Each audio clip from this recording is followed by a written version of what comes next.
Nowadays, most people die of a sort of creeping common sense and discover, when it's too late, that the only things one never regrets are one's mistakes. Ladies, gentlemen, and variations thereupon, I believe I've made a huge mistake. What was I thinking? Oh well, this is Modern Escapism.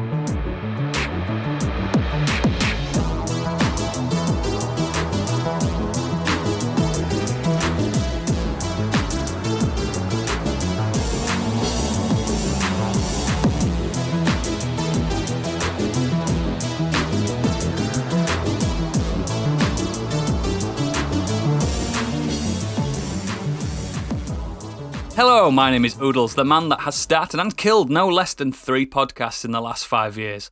And I am joined today by the man that thought drinking a full bottle of whiskey was a wise decision while on camera. It's Stig. No regrets. No regrets. Yeah, boy. Also, this man was once reported to be an explicitly sexual wild man, as he was seen roaming the fields of southern England with his pants down, aggressively windmilling at passers-by. It's Biggie. Not a rumour. And last, but by no means least, the man that said, "Sure, man, I'll edit the podcast. Shouldn't be too much work, like." It's Gadget. When did I become Jamaican? I don't know. Alright, pet. Alright, mate. How are we all doing, gents? All right. Really good. Apparently I'm yeah. Jamaican, but yeah. I'm just not very good with accents. Oh, we know. We know.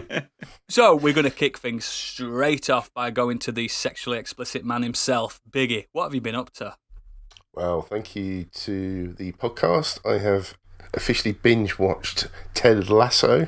Yes. Well That done. was such a great recommendation. Really enjoyed that. So bingeable, isn't it? Yeah, I needed that this week. It's really cheered me up. man. Really good feel-good comedy, you're right. It had the odd tear, like dust in my eye at times, but yeah, really, really good. It's that friendship between Ted and Coach Beard, though. It's just It's legendary. excellent. It's so good. And Nathan as well, the kit guy. He's Oh, Yeah. God, excellent. yeah. He's so good. But yeah, the main topic I wanted to cover is something else that I binge watched this week as well, and it's The Terror. Ooh. Now, Ooh. this just popped up on my TV. You know, you've got your apps as you scroll Yeah. across, and on the BBC iPlayer, the picture of this came up, and I was like, "Oh, what's that?" And so I had a look at it, and it's an American It's an American horror drama anthology television series. So there's now 2 seasons of this. I've only watched the first season. This particular series is named after Dan Simmons' 2007 novel, which serves as a basis for this series. It's a fictionalized account of Captain Sir John Franklin's lost expedition to the Arctic in 1845 to 1848. Features a brilliant cast. It's got Jared Harris, who, amongst other things, is known for The Expanse. He plays one of the captains. Tobias Menzies Bet as the louder. Commander James Fitzjames. He's well known for The Crown and Game of Thrones. Paul Reddy as Dr. Harry Goodsir, and then ending with, I'm going to say Seren Hines. It could be Kieran Hines. I'm not quite Kieran sure. Hines. Yep. As Franklin, the other commander. Steppenwolf. Steppenwolf, yeah. Yeah, so Is you've it? got quite a good cast just with those guys, but the cast in this is excellent. That is a strong cast.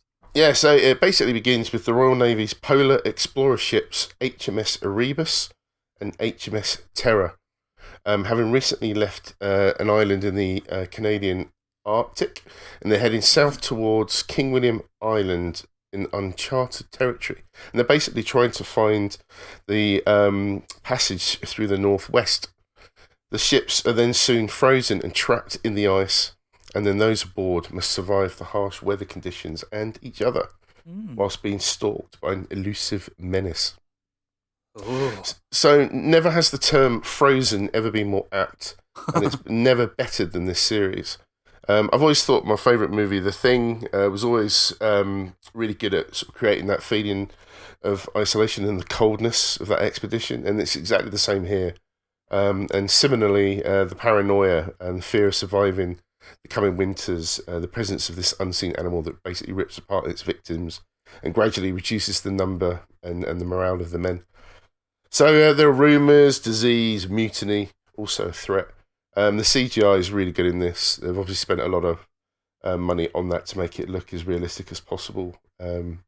And I just suggest everyone goes and watch it. It's really good. It's about... Would you say it's on iPlayer?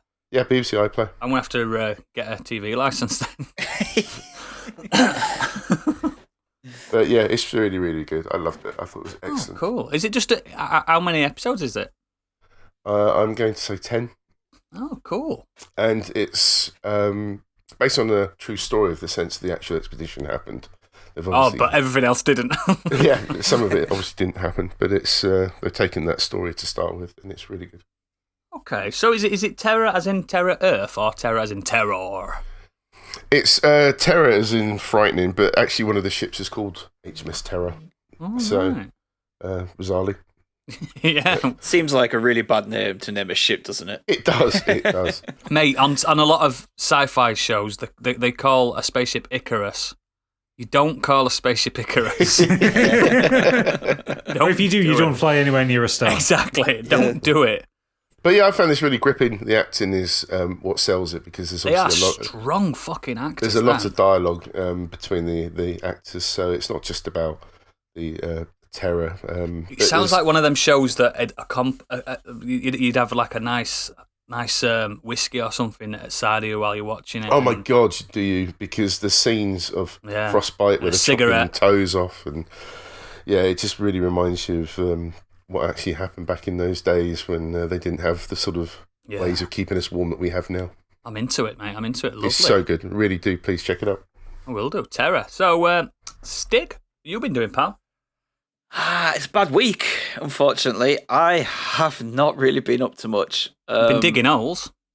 Yeah, I have been. A lot of my spare time I have been researching greenhouses and gardening. And how to dig a hole. How to lay my new garden and veg patch and everything. That's pretty much been taking up my time and everything. But we watched Infinity War.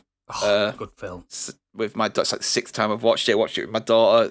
We've been doing an MCU run with her. I'm not sure we're raising my daughter right, because I'll tell you why, because I won't go into details for reasons of plot spoilers and stuff, but we tried to explain Thanos' plan to her, and her response was, "Oh, so he's doing something good then?" I love it. And we just kind of looked at each other and we're like, me and Kate looked at each other like, no, let's explain this again to you. Like, God, it's like fucking real life Jojo Rabbit in our house, isn't it? So we'll look forward to your daughter being a spacefaring sociopath. Yeah. Genocide bent. Yeah, so we watched that. I watched Hamilton again for the 6th time. I had a bit of work to do at home. I was like, you know what? I'll just cheer myself up and I'll put this on my other screen. So I just watched Hamilton. What you do with Hamilton, I did for years with South Park the movie. You see, it was just my go-to musical. I just popped it on. Yeah. What I did with Hamilton, he did with the Justice League. Yes, I did, and I have watched it a 4th time. Oh fucking hell! Since that. What, black and white? God. Yeah, I watched the black and white version. Oh God! It makes no difference. Because sorry, listeners, I really have not done anything this week, so I'll just talk about YouTube creator. Which have you heard of YouTube? Yeah, have you heard of this thing It's called an app. YouTube? It's really good. There's a lot of videos on there. There's lots of shit videos on there, but We're on there. yeah. That's the shit ones. I watch him like every night whenever he uploads his videos. His videos are like 20 minutes to half an hour long. Gadget knows him, and it's he plays computer games. This guy called Ryukahr. Oh yes. And I predominantly watch his Mario Maker streams. Yeah, we've heard a lot about this guy. Yeah, throughout the last year. It's really worth checking out if you like watching someone play a game really well. Obviously trips up on himself, but is a really good personality. It's like he's a guy that like doesn't take himself too seriously, doesn't take anything else too serious, and just has a lot of fun with the levels. And it's really funny when you're watching him, and he's like, he might be struggling with a little part, and he'll make it, and then like he'll rush on to the next part, and someone's put some kind of like troll block in there, and it'll just catch him out. And like his reactions to stuff are brilliant. Like it is the most evilest game ever, isn't it, Mario? Oh yeah, I watched one the other day. It was so funny. He's like he got through this really difficult part. He's like, yes, jumped to hit the flag, and they'd hidden a spring behind the flag that you couldn't see. So it bounced him off the flag and back down the hole, and he was just like. His reaction is just like he just took his headphones off, just walked away from the camera. It's just like that.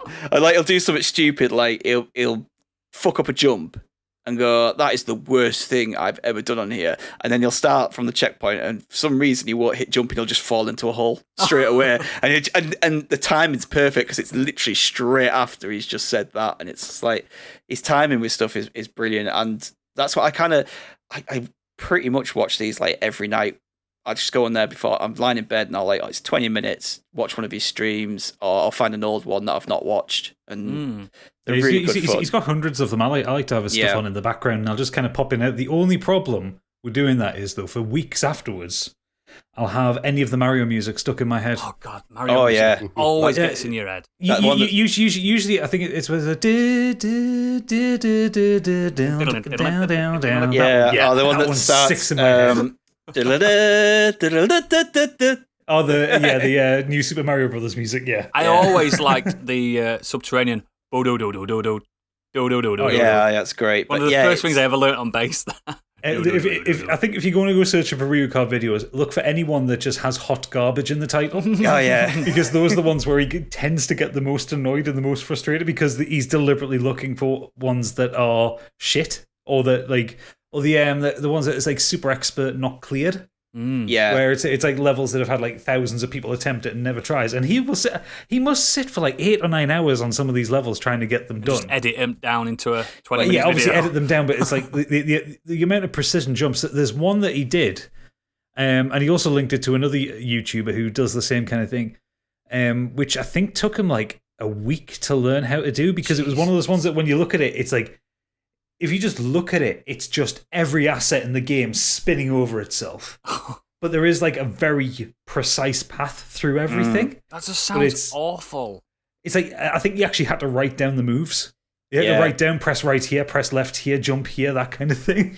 There's one where he was like, he came onto level, and his face just dropped, and he was just like, I can't do this. It's like, oh, it goes, this is clearly, you have to start that first jump at the right point. Yeah. So, and the level is nothing. It is literally like up, right, down, up, right, down, up, down. It's like a kind of snake. But like Gadget said, there's just everything's going off. The saw blades, there's like the big windmill of fires, clouds, and fire blows, and there's everything going off. But you have to start that first jump at precisely 22 seconds in. Yeah, you have to wait for it as well. Yeah, that is the only way to get through. And he just said, he uploaded it and said, I can't figure this out. If anyone figures it out, let me know. And like one of his followers figured out the point where you can get through. And he did it. Like he pretty much did it like first time once he said, right, 22 seconds, go. And you just literally jump through it and you're fine. But yeah, he's just really fun to watch, and like he's a fun guy. He's got this thing now. Like I watched some of his early videos where he used to swear, but he's got it down now. He doesn't swear now, obviously, because he wants his content. He wants some money to be, for and we will always fucking kid-friendly. swear on this. Yeah. So I'm so impressed at him holding his tongue with some of it. There's been a few I've seen where he's obviously been clipped it from a live stream. And like he has a stupid death, and you just see, and obviously then he cuts it there, and it's just like, yeah, he swore a lot at that precise moment. If you watch his live streams, he does swear like a trooper on his live streams as well when things get bad. Like if you watch him on Twitch, he doesn't. He only uploads to YouTube the ones that he doesn't end up swearing in. So when he has a good time on Twitch, I think he uploads it to YouTube. But when he's had a really frustrating day, he doesn't. Well, that's how you do it, isn't it? Yeah. Yeah, he's definitely worth checking out if you just like. Well, it's a serious skill like that. Some of those Mario levels are just ridiculous. Oh yeah, it's pro skill. Yeah.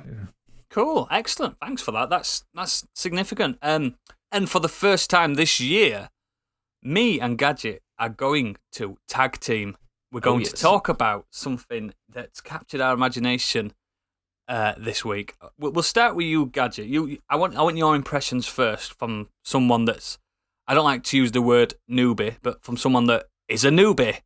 Oh, I am a newbie. Okay, so picture the scene. Be me. Be bored. Be browsing around on Amazon.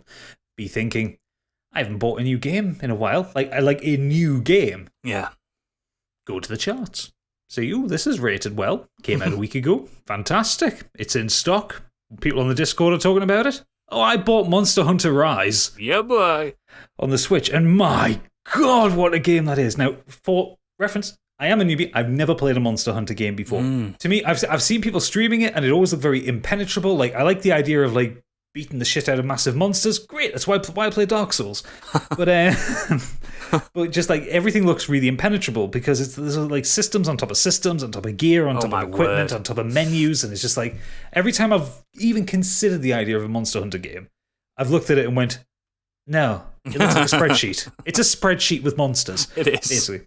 Well, Rise was, I remember when it was pitched on a Nintendo Direct and it says, this is it's kind of a new push to it. It's a bit more accessible. There's kind of new movement options and new this, that, and the other. And it was, what kind of put the idea in my head of getting it was Eurogamer put out a review. They marked it as essential and said it's the best game on the Switch since Breath of the Wild. Yeah. Wow. And they adored Breath of the Wild. Everyone adored Breath of the Wild. But when there's someone says that, you're thinking, okay, I'm interested now. Yeah, I've got to check this out now. Yeah, so I bought it. Got a fancy steelbook and some key rings. It was lovely. And I played it. And it might be the most Japanese game I've ever played. I've played a lot of Japanese games. There are cutscenes with creepy twins, which is terrifying. Which walk into your bedroom at the very beginning and say, wake up. And wake you up. Yeah, but they have hooves and goat ears as well. It's really creepy. But the game got me into an area. I had to go kill some monsters, so it's already doing what it says on the tin. And I had a thoroughly brilliant time with it. And if you're unfamiliar with Monster Hunter, despite me rambling for 5 minutes about it, it is a game where it does what it says on the tin. The whole point is you go into a fantasy world. It's kind of feudal Japanese fantasy. And you kill monsters. You kill these fantasy monsters. Most of them are kind of yokai monsters. Some of them are very fantastical. Some of them are Western influenced. Yeah. Some of them are dinosaurs. Yeah. And that's basically the run of the game. It's not good for vegetarians. No. You run around the map twatting these giant animals, stealing their pelts, come back, make a bigger weapon, go find something bigger to kill. And the run of it is that. Now, I remember as well, I remember listening to the Kane and Rince podcast on Monster Hunter World. Yeah. And they did point out, and this was something I'd never considered, that in the early Monster Hunter games, you're basically invading into another creature's habitat and murdering it for doing nothing. Yep. And a lot of people find that quite problematic, and especially kind of as you wear down these big monsters, they start to limp and they start to drool and stuff like that. And it's can be sad. Yeah, it can be sad. This one has a story where these monsters are invading in a rampage and threatening to destroy your city. The monsters are now canonically the baddies, so I feel perfectly fine about knocking 7 bells of shit out of these things. They're all demon-y type things, aren't they? They're all like fucking swamp ducks. Yeah, but I mean, more than anything else, it's one of the best looking Switch games I've ever played. It's beautiful. It's made by Capcom, so it's running on the Resident Evil engine, the one we saw for Resident Evil 7, and it looks gorgeous. It's literally the best looking thing. And I even played it in handheld earlier today, and no kind of degradation.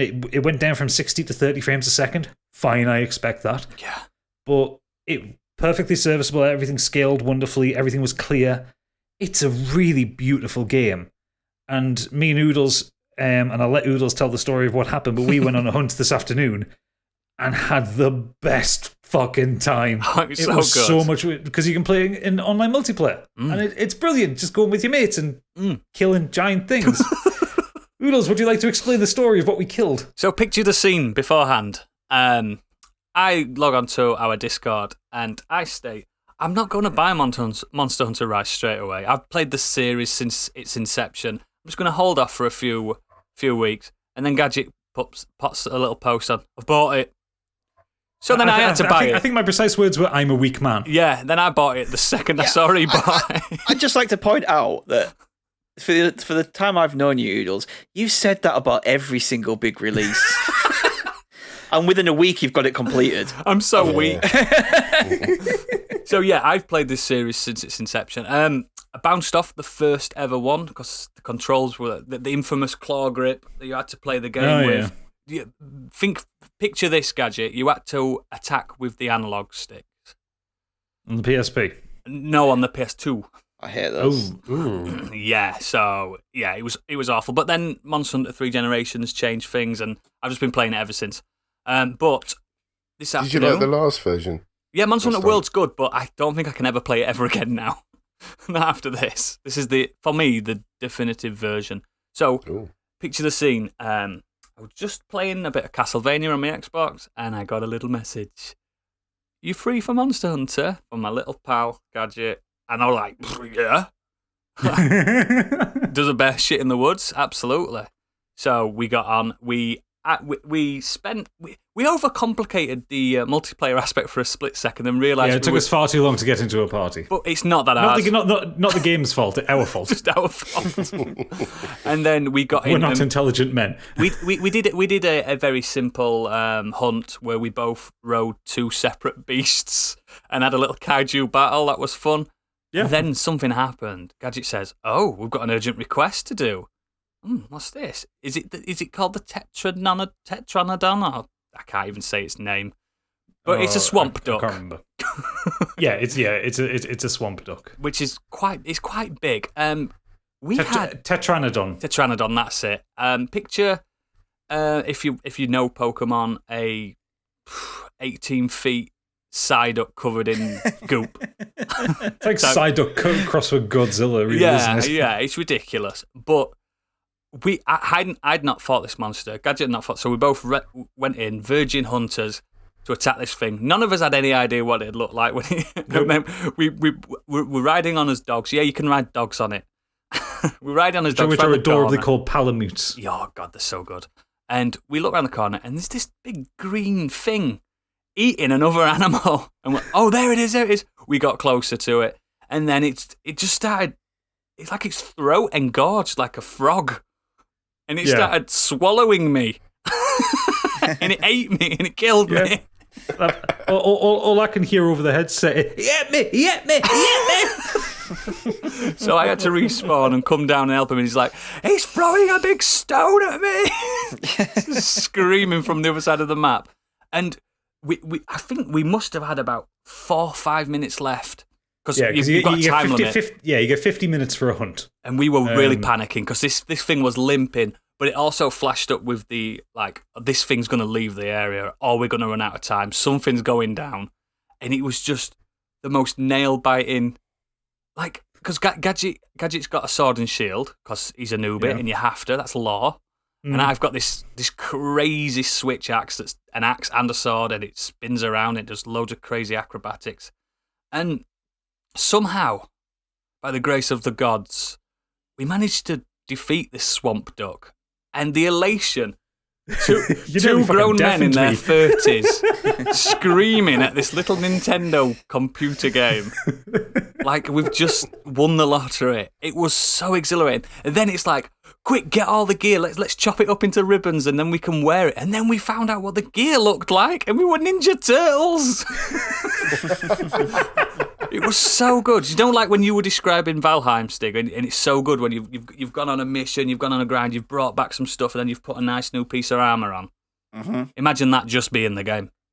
It's basically that. It's so addictive. I do love upgrading my armour. Yeah, it's so you'll love this. There's so many armour sets. Yeah, I had a few people calling it an RPG, and I don't really think it's an RPG because you don't level up standard. It's all about... No. It's a looter. It's like a sword looter. I don't know. You can't even say looter shooter, can you? It's. I don't know. There's a bow gun. You could. Yeah. Say that, but it's a hunting simulator. Yeah, it's all about that kind of the grind and leveling yourself up and that. Yeah. And it's like Monster Hunter is one of those things I've always been aware of but never been bothered by because, like I say, it all look complicated. If they keep making them like this, I'm fully on board. Yeah. Absolutely, I fucking love this game. The world, the music, and even I've been listening to the music, Stig. Think about that. It's still in my head right now. I can hear the boss music in my head right now. So good. And is it more accessible than the last one? Yes. I have the last one. By far the most accessible Monster Hunter I've ever played.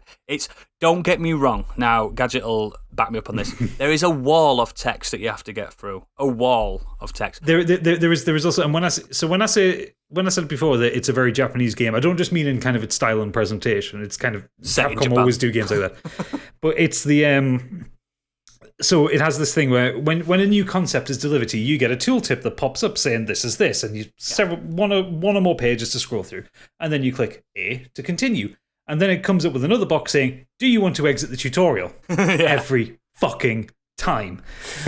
When you go through the opening 2 hours, there are so many systems and concepts laid on top of you. Yeah. I must have done about 13 of them in a row. Every single time. Do you want to exit the tutorial? Do you want to? I'm still getting them. It still drives me mad. Now, I obviously being a veteran on I was skipping a lot of it. Only the new things I was reading. So I would recommend if you ever to get into it, go with a veteran hunter, and they'll take you on a low rank hunt, and they'll talk you through. Like I gave Gadget a lot of tips today. Like he showed me how to make the camera work. Yeah, I was changing things. I'm telling him, don't forget to mine your outcrops and stuff like that, and grinding and stuff. Go if you wanted to play it. Honestly, anyone listening to this, just anyone that you know that's ever played one, go in the first few hunts with them, get to grips with it. I don't think you need to read all that text. I don't think it's just most of it's bullshit. Oh, it's crap. It's a load of crap. The basic play session is pick a quest, eat some dinner, kill it, chop it up, wear it. That is it. There's 5 points to it. That is it. Which is also very much like a night out in Leeds. Oh, absolutely. I always come home wearing the pelts of my victims. And there's an episode title, The Pelts of My Victims. But yeah, it's just, I genuinely, and me and Gadget are very early on. I'm only a few baddies above him in the story. Yeah, you're about 12 and a bit hours in, I'm about 8 hours in. Yeah, so yeah, we're not far into it. I've only just unlocked like the 3rd level of things to kill. Yeah, I genuinely think so far, unless it absolutely falls off a cliff somewhere, I think it's a 10 out of 10, this. I think it's certainly a 9, maybe more for me. Yeah. I mean, I'm already putting this in contender for Game of the Year. Yeah, same. I mean, but that said, I am saying this is the first new game I've bought this year. Yeah, you always get that new game feel as well, don't you? Like, especially when smell. Especially when you get into it. And the other brand new game I played this year was The Medium, so it has very the bar is really low. It's just really good. It's and fuck me being on the Switch. Wow. You're hunting, take it on the toilet with you. You can play it on the toilet. It's just it's amazing. I will also point out for people who own Switches, the online works. Oh my god, does it work? Does it work? I played a game with Punk other day. I think it was yesterday as of recording. I played a game with Punk, Deadbeat Punk, and I was like, I don't know how to do it, and he just appeared. He was just there. He knows how to do it. The man's a legend. And we were just in and out, and I only had time because my dinner was ready. I only had time for one little skirmish, but we did it. And it's like, see you later, pal. Yeah, see you soon. And that's it. It just works. But yeah, definitely have Discord as something for voice chat, though. Oh, yeah. But yeah, Monster Hunter Rise is shaping up to be a hot contender for Game of the Year from us both. So check it out. And we will, if you're in our Discord, we will probably be saying, anyone ready for a hunt? And just pop in. And Oodles, you've got to get it on the streams. I think I'm going to do, yeah.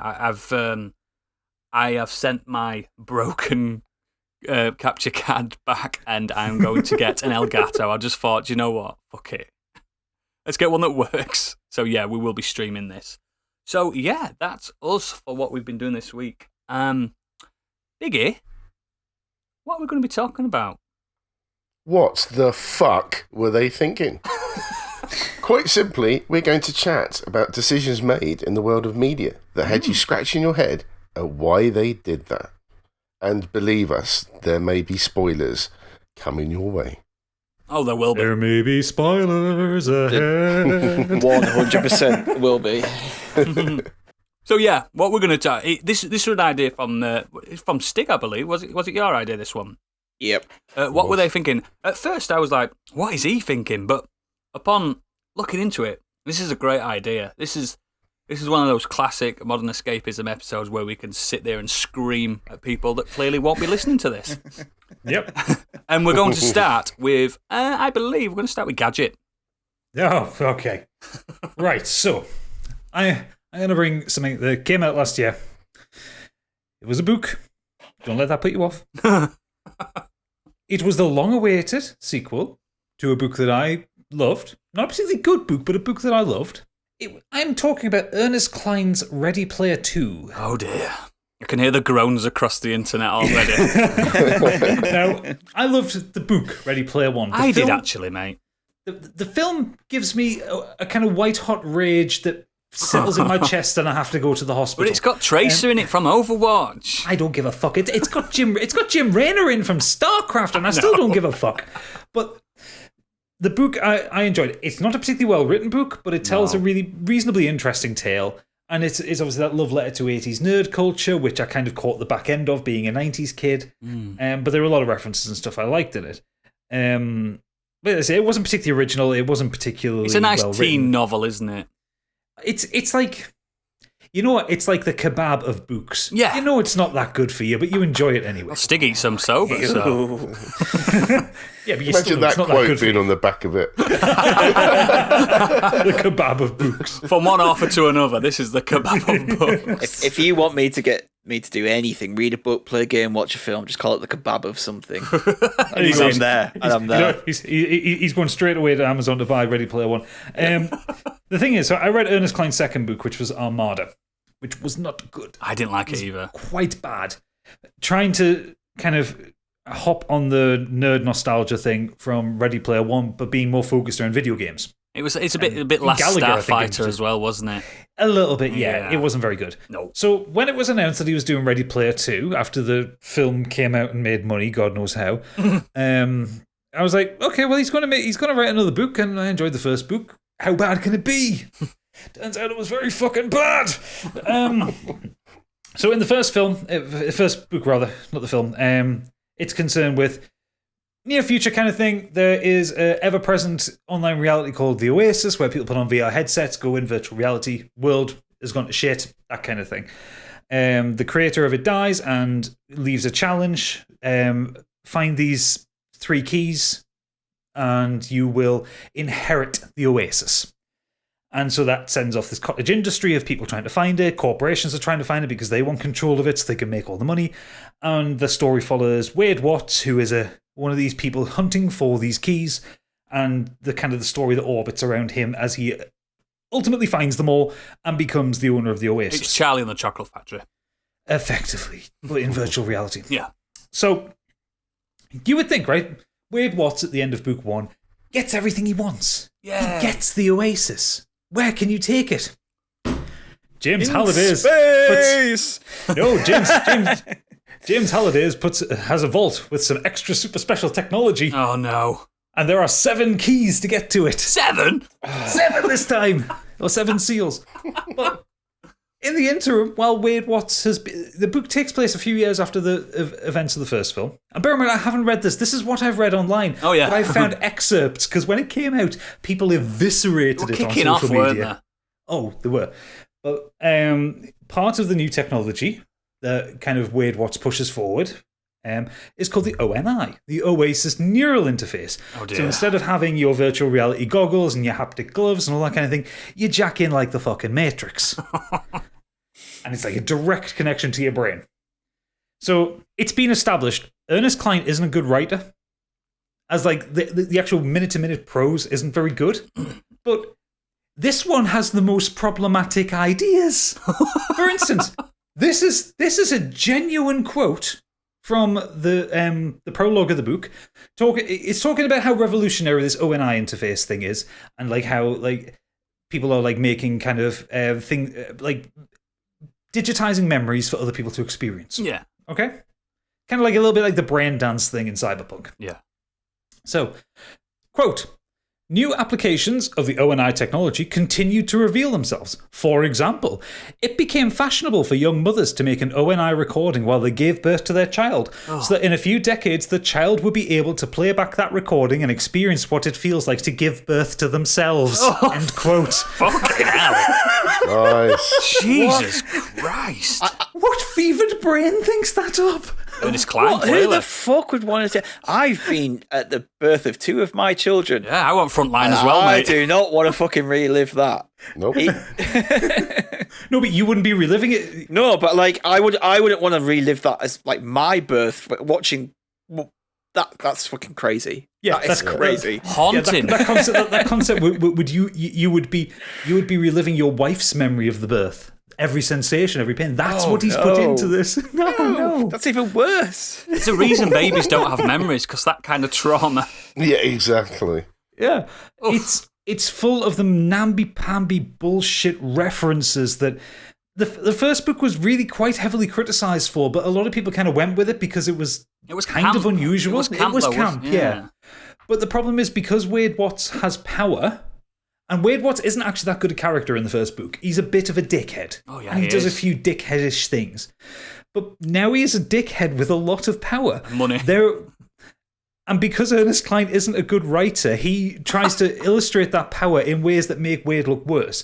For instance, there is a kind of running thread through the book where they're trying to suggest that Wade is worried about the kind of the overreach that these technology companies can have, because with people digitizing their brains, you can look into anything. You can, Yeah. and he has access to it, every bit like of Minority information and Report data. type thing.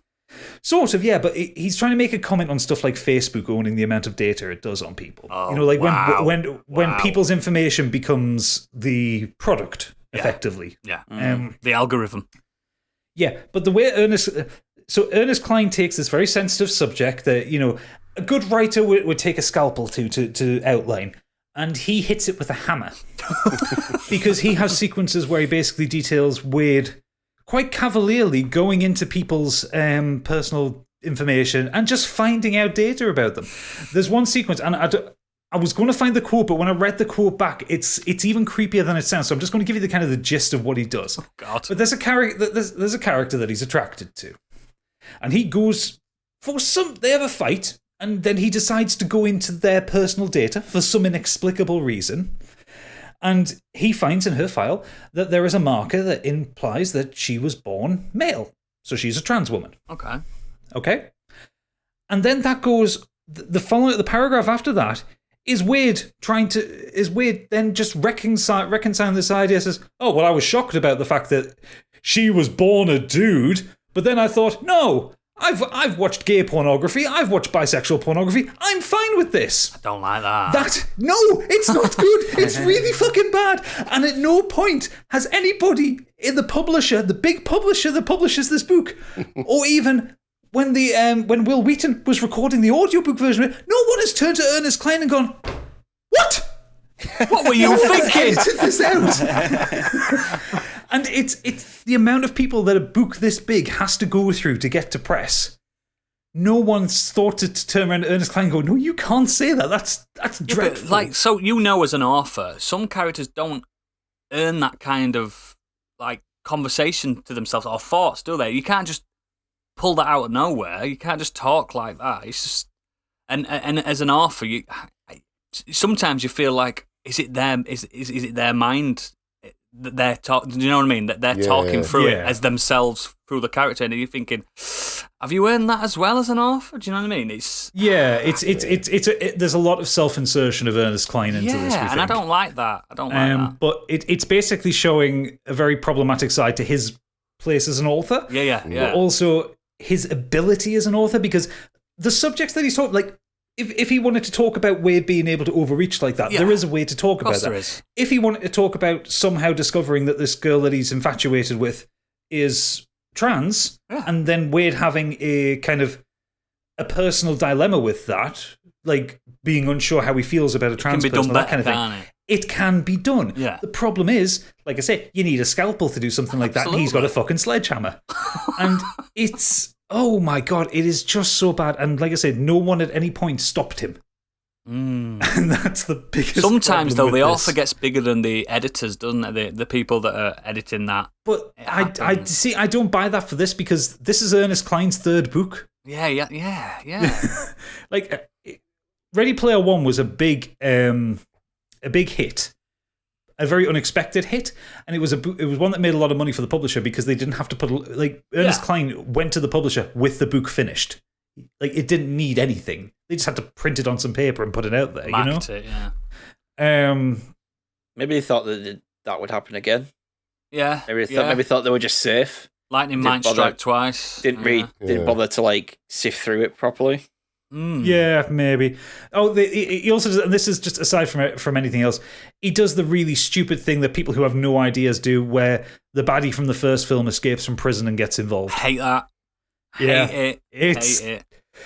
Yeah. Oh, fuck me. It is just so bad. Does he get involved in being now he's on their side? Yeah, is he a goodie now? No, he's still the baddie. Okay, well, at least he's still the baddie. What I hate is that trope Sometimes of, a switch, now don't the they? bad guy is good. And you're like, why? Loki's a goodie now. Oh, spoil something. I mean, Loki kind of...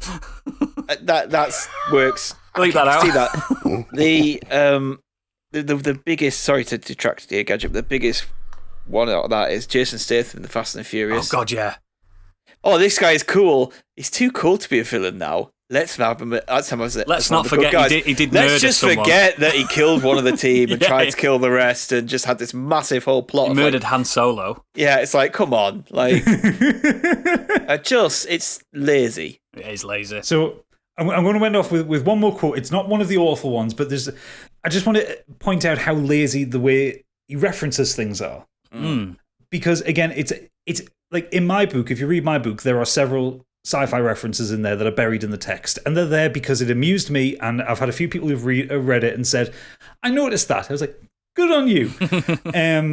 But on this one's a quote. This is from a bit of dialogue, and it's obviously a Star Trek reference, and it starts with Shoto, one of the characters of the first book, saying they're ruminating on something, and he just comes up with, like that one TNG episode with Professor Moriarty. Next line, quote, ship in a bottle, H and Artemis said in unison.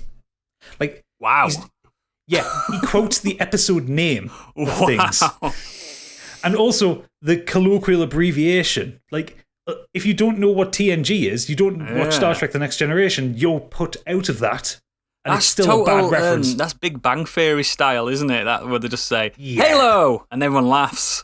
Exactly, yeah. But it's this insipid, horrible kind of knowing nerd culture. And it's not really nerd culture because nerds are better than this. This is just a dickhead in his mid-50s who thinks he's cool. Yeah, because I've got a Pac-Man tattoo. I'm cool. Yeah. So, what were they thinking? Ernest Cline, what were they thinking? Just him in general. Yeah, Ernest, please write in, Ernest. What were you thinking? Fan of the show. Not anymore. No, not after that one. So we'll move swiftly on to Stig. Okay, I made a joke about this in our reboot episode about Game of Thrones season 8. You did. And this is very low hanging fruit. The lowest of hanging. This fruit's on the ground. It's my favourite fruit. It's so cliche to rip into this, but I have to, because Benioff and Weiss had the biggest TV show of all time. Yeah. Of all time. They had the backing of HBO and all the money in the world. They could have seen this out for another 4-5 years, and they decided instead they're going to finish it off with 13 episodes. And they're going to finish the final series with 6. You're saying it now and I'm getting angry. I'm thinking about it. They set up one of the greatest shows of all time with some of the greatest plot points. And yes, they had the help of George R.R. Martin for the vast majority of this because his books were already out. Yeah. But they had his ideas and where it was going, and he clearly must have said, right, this is where we're going. Yeah, this was his plan. This is what I'm doing with this character. This is what I'm doing with that character. It's a setup that was for years to get to this point. Yeah. It's just ridiculous. And they just decided to rush everything in 6 episodes to a very unsatisfactory finish. They also turned on the teleport cheat, didn't they? Yeah, full of just rushed plot lines, rushed character developments, and things that just made absolutely zero fucking sense.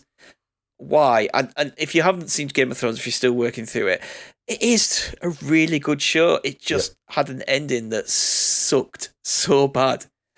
And, I can't sit here and say, the production-wise, this thing is out, another level. It still looked $1 million. It still looked amazing. Bit dark on a few episodes. Yeah, the big fight was the first fight with the White Walkers was just horrendous. I couldn't even make up half the episode. Has the fight started yet? Yeah. Who paused it? Is this buffering? I watched it like in all its glorious best it could. I've got OLED 4K TV and I couldn't see half of the shit was going on in that. No, yeah, I had the same problem. Don't get me wrong, the ending of that episode's brilliant. I liked it. No. It gave me the feels. Yeah, but what led up to the end of that episode? Like, oh, that's true. Yeah, there was no. Yeah. No, there's a point at the end of that episode. It's just anyway. Daenerys. I mean, we have put a spoiler warning. If you want to just rant about whatever it is. Let's start with Daenerys. She is seen as the hero throughout the rest. Yes, she has these little moments. She's my favourite character. Where she goes off a bit. She shows that craziness that's meant to be in her blood, doesn't she? Yeah. There's often times where, but she does that against bad people. She's snapped, hasn't she?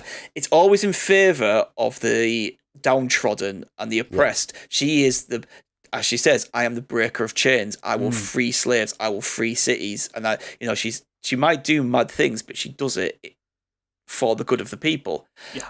But then. Just gonna fucking burn everyone alive. It's gonna be the baddie now for no reason. I'm gonna be the baddie. The Night King's dead. We need a new baddie. Oh, we've got 3 episodes left. Just make it, Daenerys. Why? Why? That change, if they wanted to do that, which could have been again like a bit like Ready Player 2, it could have been done well. But that needs like a 3-season build up for a character change like that. Yeah. She basically. You can't do it because I remember the precise point where they did. It's the second to last episode, and she just sat on the back of the dragon, looking over King's Landing, and she just starts breathing heavily and looking really mad, and then burns the fucking city down. After Tyrion begged her. After she'd already won. Yeah. She'd already won. King's Landing is hers. And no, I'm just going to kill everyone. Like, the thing that sets her off. How many children are going to grow up being named Daenerys because of the show? Then they're going to end up finding out how great a character she is until... I mean, right, listen, I have no problem if that was where Daenerys was ending up. And I pretty much believe that is where George R.R. Martin had her character going. Really? But it happened. Yeah, I think that's exactly where she's going. I think that she's shown these tendencies there where she... Yeah, the seeds were sown, weren't there? Yeah, the seeds were sown. But it happens like Missandei gets killed and then it's like, everyone's against me. And you're like, what? Yeah, what? Everyone's on your side. Yeah. Like we're all scared here for what? Yeah, she's like so upset that her friend got killed, and she's paranoid, and all this happens in the space of 1 episode, and a dragon got killed because, and I'll quote the writers, because she forgot about the Golden Company. Yeah. She forgot that an armada of ships were coming over the sea while she was flying a dragon. The world's biggest armada. Yeah, she just forgot. What kind of... Also, I want to point out the ability of a Euron to shoot a dragon out the sky from a moving boat. Yeah, and like, with a ballista. Mad skills. I mean, is that right? You can kind of see 360 no scope. maybe taking her by surprise, but like it's just, and then like she runs away. She's like, I can't fight these ships, but literally about 2 episodes later. She then destroys all the scorpions at King's Landing with a dragon. Yep. Oh yeah. The scorpions were made up to be this horrible threat against it, and when it actually came to King's Landing, nope, super easy, barely an inconvenience. Lovely reference there. But yeah, she, same with the Golden Company. Built up as this is the best army you could get. Yeah. These guys are trained these guys will fight the Unsullied, and it'll be a fucking great battle. They will. That would have been amazing. These guys will come together, and it's the 2 best armies of all time fighting. Yeah, they're just wiped out. Yep. In an instant. Nothing. Cooked. Yeah. So like that's all rushed, and then I just don't want to. I could just get through everything, but like Jon's character, they built up all this Rhaegon Targaryen, Lyanna Stark stuff. I'm going to shag my auntie now. Just get shoved to the side. what is the point in spending all that time building up these flashbacks and this? And Jon is a Targaryen. Fuck, he is the embodiment of ice and fire. He is what that book is named after. Yeah, he's the main books, character. If you don't know, the books aren't called Game of Thrones. They are called The Song of Ice and Fire. And that's who he Jon is. Snow is ice and fire. Yeah. He is the North, the Starks, and the Targaryens. He's a of fire. bastard. Yeah, and he is that, and it's just nothing. You know, it's just as Jon himself in the show says, I don't want it. Yeah. Yeah, Jon just goes there. Yeah, I don't want it. Yeah, and then oh man, where are we? Like character redemptions. Jaime Lannister, one of the most hated characters in the first couple of seasons, goes through 3 or 4 series of a massive redemption arc. Yeah. You think, right, it's him and Brienne. Yeah, like he sleeps with Brienne, like ditches her and goes straight back to Cersei in like an episode, and somehow manages to get into King's Landing. Like around all of the armies, just like sat outside. The shittest death scene. He made ever. Oedipus look fucking weak. So unsatisfying. It was. Just But also in the process of doing that, though, manages to also ruin Brienne's character because her ending is effectively her crying over a man. When she spends like the previous 4 seasons that she's in, I am no being man. the strongest woman in the world. Literally, she And being beat the strongest Hound. Yeah, she beat the Hound. She's like you know, Arya and Sansa are trying to be portrayed as having to be women who have to be strong because of the situation they're in. Brienne is portrayed as a badass. Yeah. She is a one-woman war. She's incredible. And then she's left in a crying heap because a man jilted her. And that's her ending. He's pretty handsome, though. He is a handsome fella, but Just right justice for Tormund. Tormund should have got the big lady. He's also a Leeds fan, which helps. Oh, yeah, and that's the other thing as well. Tormund not like getting jilted by her. That was... Yeah. Oh. But but her ending, Cersei's ending as well, I think outside of Joffrey, she's the most heinous character on that show. Yeah. Absolutely. And she got let off lightly. Her building collapsed on her. No justice whatsoever. It's a massive troll move. You thought Cersei was going to get like spiked through the heart or cooked alive or eaten by a dragon? No, she just had a building fall on her. Gravity, the ultimate killer. Off. But of course, the stupidest part, and not taking apart the fact that all the seasons that D&D worked on were stupid. Not Wizards of the Coast who make Dungeons and Dragons, but I'm talking about Benioff and Weiss. The stupidest part I found, and I'm not talking about the idea of bringing a White Walker from beyond the wall down to King's Landing to prove a point, because that's incredibly stupid. Or the fact that everyone seems to have fast travel enabled in this world. Yeah, they put the cheeks on. From season 7, everything is just like, we need to be here, we're there. Yeah. But for me, it is the exact way it ends. It's that council at the very end where they says, we need to elect a new king. Who's it going to be? And Tyrion walks up there and says, it should be the one with the best story. I'm thinking, okay, so they're going to say Jon or Sansa or Arya. Any of the Stark children. Or Tyrion himself. Or Tyrion himself. No, Bran the Broken. Like, but hang on a second. No, he's now the three-eyed raven who's going to live for 1,300 years. And he doesn't even care about mankind. Let's not forget Bran the Broken. Right, well, he's got such a great story that for one whole season he wasn't even in it. Yeah. But let's not forget, his powers were never explained. What the fuck is he? Who is the three-eyed raven? He turned into a bird during the fight at Winterfell with the White Walkers. That's it. It never explains what he is, why the Night King wanted him, or anything. We just are left with all these just dangling plot He's the threads absolute Tom Bombadil, that's what he is. We never got to find out what it all meant. And it's just like, I don't get it. Who better than Bran the Broken? Sorry, his story is shit. I hated reading about him when I read the books. I hated seeing him on screen. He is the worst character. His plotline is the worst character. I thought they were going to give it to Sansa, me.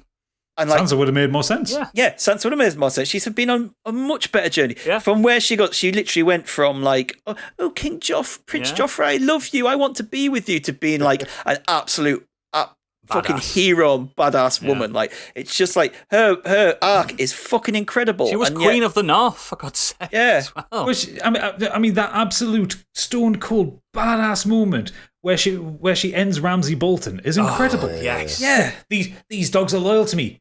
You've beaten them and haven't fed them for a week. Or the bit with Littlefinger. Oh yeah. Like So it's, good. Just He's getting angry. powers. Look how angry he I is. am. It's just winding me. I don't know what I shouldn't have chosen this subject. It's winding me right up because they just had that show was just like I remember. I never watched the first series when it came out. Everyone said you got to watch this, and I watched it. And the end of season 1 when they're What a good ending. like season 9, that sword swings down, and I'm like, next episode someone's going to come out with an arrow or something, or someone's going to shout stop. No, And literally like 30 frames into the episode, that sword goes through his neck. Go through his neck, and it opens up with blood on the sword, and you're like, fuck, this show couldn't go anywhere. And then the last 2 series just descended into typical. I think to play devil's standard advocate, cliched stuff. To play devil's advocate on this, I think the show got bigger than the writers. The writers are terrible. I think the writers, one, didn't give enough of a shit about it. Yeah, you probably 2, wanted to end it. Yeah, and 2, were only able to adapt things rather than write anything original. Yeah. Because everything that happens in the first 5 seasons pretty much happens in the book. They shift a few things here and there for plot purposes. Few name changes, isn't it? Few name changes, but there's nothing really original there. No. Whereas when they're forced to write it themselves, they actually don't know what to do. And also bear in mind that they wanted to do that 13-episode run because they'd gotten the nod for Star Wars. Yeah. Which they've lost now. Yeah. Which they've lost after the outcry from that. Yeah. But yeah, they're the nod for Star Wars, so they wanted to kind of wrap things up with HBO when they really could have handed it off to somebody else. Like the shows have changed showrunners before. Yeah. Like Doctor Who changes them every fucking 3 years. But like someone else could have led that show to a decent ending, taking the same plot points that they worked with, because from what they said in interviews, George R.R. Martin told them how he intends the books to end. So they had all that information leading up. But they could have handed it over to another set of showrunners who could have written the original stuff and made it less stupid. Yeah, turned it into a musical with Ed Sheeran. It's less about that. But I, do you know what? I have no problem with Bran being elected the king if it makes sense. If I read that final book by George R.R. Martin, whenever it comes out, if it ever comes out. I think the reason why it's taken so long now is because he's just scribbled it all out and gone, fuck me, I've got to keep redoing this. Because he's working on Elden Ring, isn't he? Which will be released this year. But I have no problem. I have no problem. Don't get smashes his I have no problem with Daenerys turning, Bran being the king, the way it ends like that. Yeah. If it makes sense. If he writes a novel and it leads up to it, actually, you'd be like, okay. Yes, right, I know why this is. I know why that happened, and I know why that happened. But they were given the opportunity to do that over the next 4 years, and they just couldn't be arsed. And we got a half-assed finish. It was just like, oh, but look how pretty and amazing it looks. And it does, but the storytelling is just absolute fucking shit. We spent so much time with Arya about learning her skills, and we saw her use it once with the phrase, which was amazing. Yeah. I absolutely love that. Scene. Yeah, I did. But then all of a sudden, she somehow manages to get through the other White Walker like kings or princes or whatever they are, and stabs the Night King. It's like, where the fuck did she come from, and why did they do it? And the smartest man alive, Tyrion, is hiding in the crypts where dead bodies are, and you're like, everything just doesn't make sense. He drinks and he knows things. And it's so rushed. It feels so rushed that there's like, do you remember all the internet things about Starbucks cups and yeah on the table and other things being spotted, like a bottle of water, that counts at the end. Someone had Converse on as well in one scene. Yeah, it's like they just couldn't even be asked with post editing. Like, shit, we had better that. It's like, let's just get this out. I'm done. And I just think, what were they thinking? What were they thinking in rushing the greatest? What could potentially be the greatest TV show of all time? You could mark that down. I created the greatest TV show of all time, and it would have done, but I couldn't be asked in the end. Because of that ending, I think The Sopranos is still the greatest TV show ever made. Yeah, Sopranos is still number one for me. Because of that ending. You'll probably notice that HBO have been a little bit more hesitant in doing big budget things. Yeah, like there hasn't been. There's a few little dramas, haven't there? They've done a few little dramas, but like limited ones. Like they did like Chernobyl, which was with Sky, which was like 4 seasons, 4 episodes and stuff like that, and Watchmen. Yeah, but limited seasons, not anything long running. Or it's like now Disney with like Disney Plus and Marvel and that they're starting to like commit to huge series that will do something, but HBO, I think they're a bit gun shy on it now. Yeah. I want to leave the Game of Thrones chat with sorry, yeah. No, it's fine. With what got too much to say about it. Sean Bean said. Do you know when the final episode came out? Someone asked him about it, and Sean Bean went, "What? That show's still going?" He didn't have a clue. So we'll move on. For England, James. For England, James. We'll move on to Biggie. So yes, once again, I'd like to acknowledge the additional sacrifice that Gadget does for the show in editing and putting all the extra hours that he puts in. Including the Dungeons and Dragons, which was superb. If you haven't caught that, please do. What were we thinking? So I decided to sacrifice some of my own time by watching this travesty of a movie. It's Speed 2. Isn't it called something like Speed 2? What did I do? Or something? Oh, it's Cruise Control. Cruise Control, not boat. Speed. Oh my God. So Cambridge Dictionary defines the word speed as how fast something moves, of which this movie has completely forgotten to add this in. You must indulge me because I've made some notes. I have seen this movie before, but I felt like I had to watch it for this, and I wish I hadn't. It has not got better or aged well. So, inspired by a recurring nightmare of the director Jean de Bont, it stars Sandra Bullock as Annie from the first movie, and for some reason Jason Patric as Alex, who replaced Keanu Reeves, who dropped, I tell you, not 12 million to play Jack. Again, he dropped that. Because he read the script. Because he knew we were on a boat.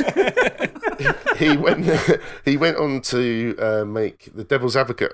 I don't think Keanu Reeves made many mistakes, to be fair. He's done all right with his career, hasn't he? Apart from 2 Matrix sequels that apparently exist. Never heard of them. That English accent in Dracula was probably a big misstep for his career. I know where the bastard sleeps.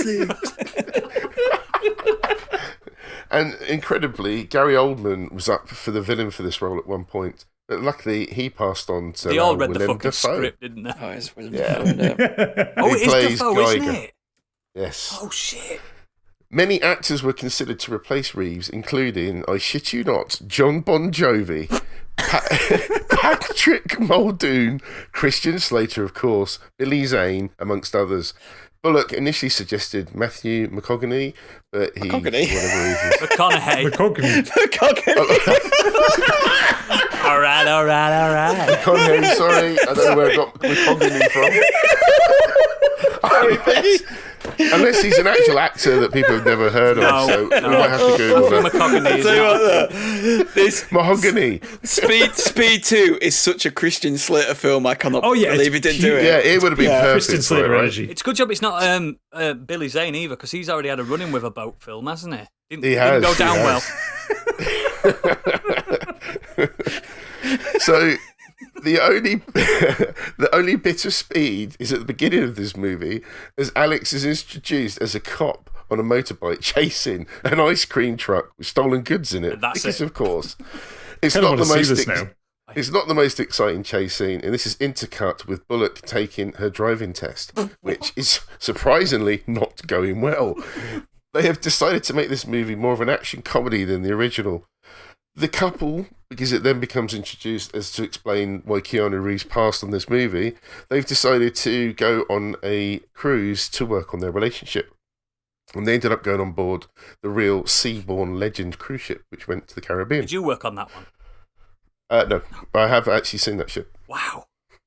Oh, it's a real ship? Yes. Oh. Also on this cruise is the deranged former cyber employee, Geiger, who has somehow... Fuck off, is that his name? Geiger? Yeah. Due to his former role, has ended up dying of copper poisoning. John Bad Guy.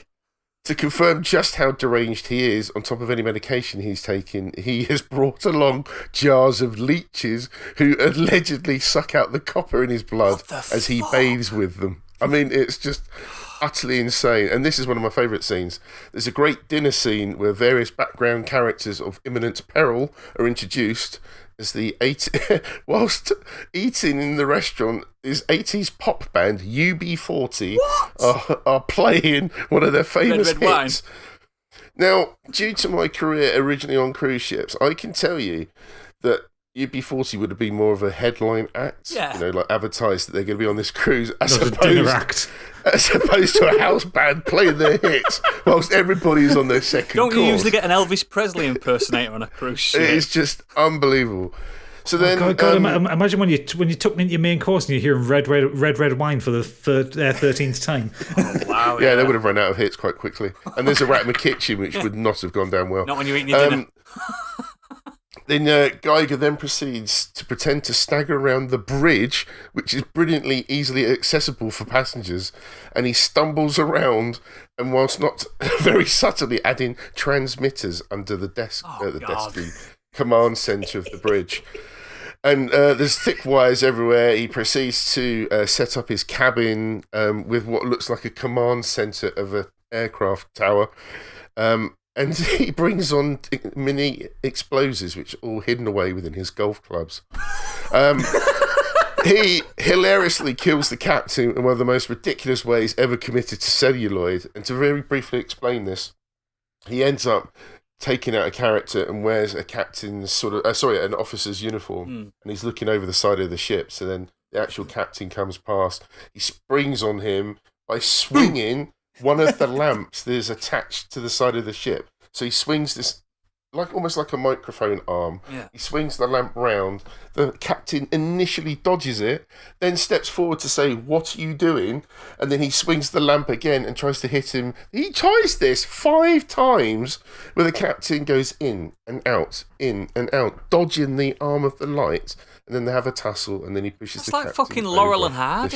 I genuinely thought you were going to say he swung the light, he moved out the way, and he went back, and then the light came back and knocked him over the ship. It was just ridiculous. So then the captain goes overboard. And just bear with me. This is Willem Dafoe doing this. Yes. Wow. He then sets the explosives off all around the ship. Is he grinning like Green Goblin as well? He does. He takes out all of the access for some unexplained reason to the automated system software, which he created. Of course. Which he then forces the staff captain to abandon the ship in a very limited period before the ship goes off again. Cue an overlong tender accident as one of the life rafts comes loose and they're trying to evacuate. It's one of the strangest, most unexciting scenes of trying to get these passengers off the ship. Nothing really happens. They're all safe. Then there's another great scene where some passengers are trapped behind huge fire doors that are remotely shut by Geiger. When they close... Geiger. All I can think is Geiger. Like Guyver. Yeah. The passengers are panicking and they're screaming because they can't get out. And he somehow ends up finding a chainsaw round the corner and cuts the door out so that people can escape. But what she actually does in the movie is cut around the door handle that opens the door. Wow. Now, these fire screen doors, they shut, but they are never locked, so you can actually open them. But they're all panicking, hitting the door, going, "We can't get out, we can't." Use the fucking handle. Well, no, it's essential to use the ship-issue chainsaw to cut through the metal door. Everybody knows break that. glass in case of emergency. It's in the pamphlet that you get when you come aboard. Don't you worked on these things. You should know this by now. Emergency chainsaw. There's vision of a chainsaw behind the glass, like smash, punch through, and there's the chainsaw. Smash glass, get the chainsaw. So then, Geiger finally then sets the ship on course to crash into an oil tanker. I forgot about this. And whilst this is all going on, 5 knots. He proceeds to ransack the vault of the ship and steal millions of pounds worth of diamonds. Why is that there? Well, exactly. The film proceeds to have the slowest collision course ever. And I tell you what, right ahead. It hilariously cuts back to a view of the ship heading towards you on the camera, and then it flashes back to nearly 3 miles away. It's an oil tanker. If you want, guys, you can just use the ladders and climb off slowly. We're still heading towards it. Is this crash just like that Austin Powers scene I was going to say on the steamroller? Get out the way! I'm going to floor it! It's exactly like that, I'm telling you. Eventually, the ship narrowly... Oh, we're spoiling the ending, guys. Yes, we are. I'm spoiling it for you so no one has to watch we're doing a live watch along. Eventually, the ship I'd have to. is heading towards the oil tanker, is averted last minute, And as it turns away, it ends up heading towards the dock of St. Martin. No way. And then every comedy trope is thrown in at this point. As the ship careers towards the dock and through the dock, it includes a boat that avoids the incoming ship and somehow manages to find a ramp nearby and launches out the water and careers into a building. There is a dog barking at the ship and then runs off scared. There's a lady on the phone talking to a relative as the ship goes past, and she turns around and goes, "Oh my God, there's a ship." There are people diving off the quay like professional divers. There's a couple having sex in a building that's just crushed. There is a shopkeeper who goes to open for business, looks out the door, sees the ship coming, and turns the sign round to say closed. Oh. It's just... Can I just step back, just scrub back a little bit there? A cruise ship... Yep. Several million tons, enormous things, size of a city. Yeah. It's a ramp, launches up Like into Tony town. Hawk's. No, not the ship launching into the little boat. I think I must have blacked out when you started talking about little boat, but yeah. You do know that cruise ships can do 360s in the air and stuff. You do know that. Yeah, Tony Hawk on it. And then it finally ends with the dock coming to a stop, and the tip of the bow hits a bell in a tower Ding. that just goes Fuck off. And then just fuck off. Then it drops its anchor, which naturally It's the dog. careers into a car, and the owner of the car comes out from the convenience store and goes, "My car! I only just bought this car, God damn it!" I just paid this off on Tuesday. Wow. So how fast do they say the boat's going? Do they ever mention it? How fast does a cruise ship go? 17.5 knots. Not fast then, no? Not in this movie, no. It's about 30 miles an hour, if that. That reminds Something me, like there's that. one of the officers, a Scottish guy, he's trying to explain as the ship is careering towards the dock, and they're trying to slow the ship down, and he's standing there and he's going, "It's at 16 knots!" And then it comes back to him as the ship is crashing around, and he's now going, "It's 11 knots!" And it's still slowing down. It's not getting faster, it's slowing down. And then eventually, as the ship almost comes to an end, he gets thrown to the floor. He still looks up at the speed of the ship and he goes, "It's still 2 knots!" Wow. I mean, it's just... So you recommend it then, yeah? I might need to watch this. Oh my God. The I've sense forgotten of how bad it peril was. is just ridiculous. The acting is poor. There is no chemistry between the leads. I like The Sandra phone- Bullock when she's having fun as well. But she's awful in this. She's great in Demolition She's Man. good, but she's awful. Yeah. The phone naturally hams it up, and he has a real Wile E. Coyote death at the end involving this plane that he tries to escape in, crashes into an oil tanker's mast. Oh. His eyes pop out like, "Oh my God." And then he gets stuck on the mast, and then he cackles, he laughs like the Green Goblin, sitting in this plane as oil drips out. He looks at it, he's still laughing that he's about to die. And then the whole oil tanker blows up. Course So not it even does. the ship Course it does. blows up. So there's It's a the massive oil tanker. there's a massive like disaster because there's crude oil all over the ocean. Yeah, well, exactly. Did they not You've also mention got that at the on end? top. No, not at all. So, And it's just so awful. It completely forgot to make what the first film was, and it was exciting. I like and Speed. It's a success. good I film. really like Speed. You've got It's a Dennis great Hopper. movie. He's a great baddie in that. He's I love so Speed. I good. think it's. This movie had a budget of $110 million, That was just the boat, surely. and it ended up making 164. Oh, that's not good.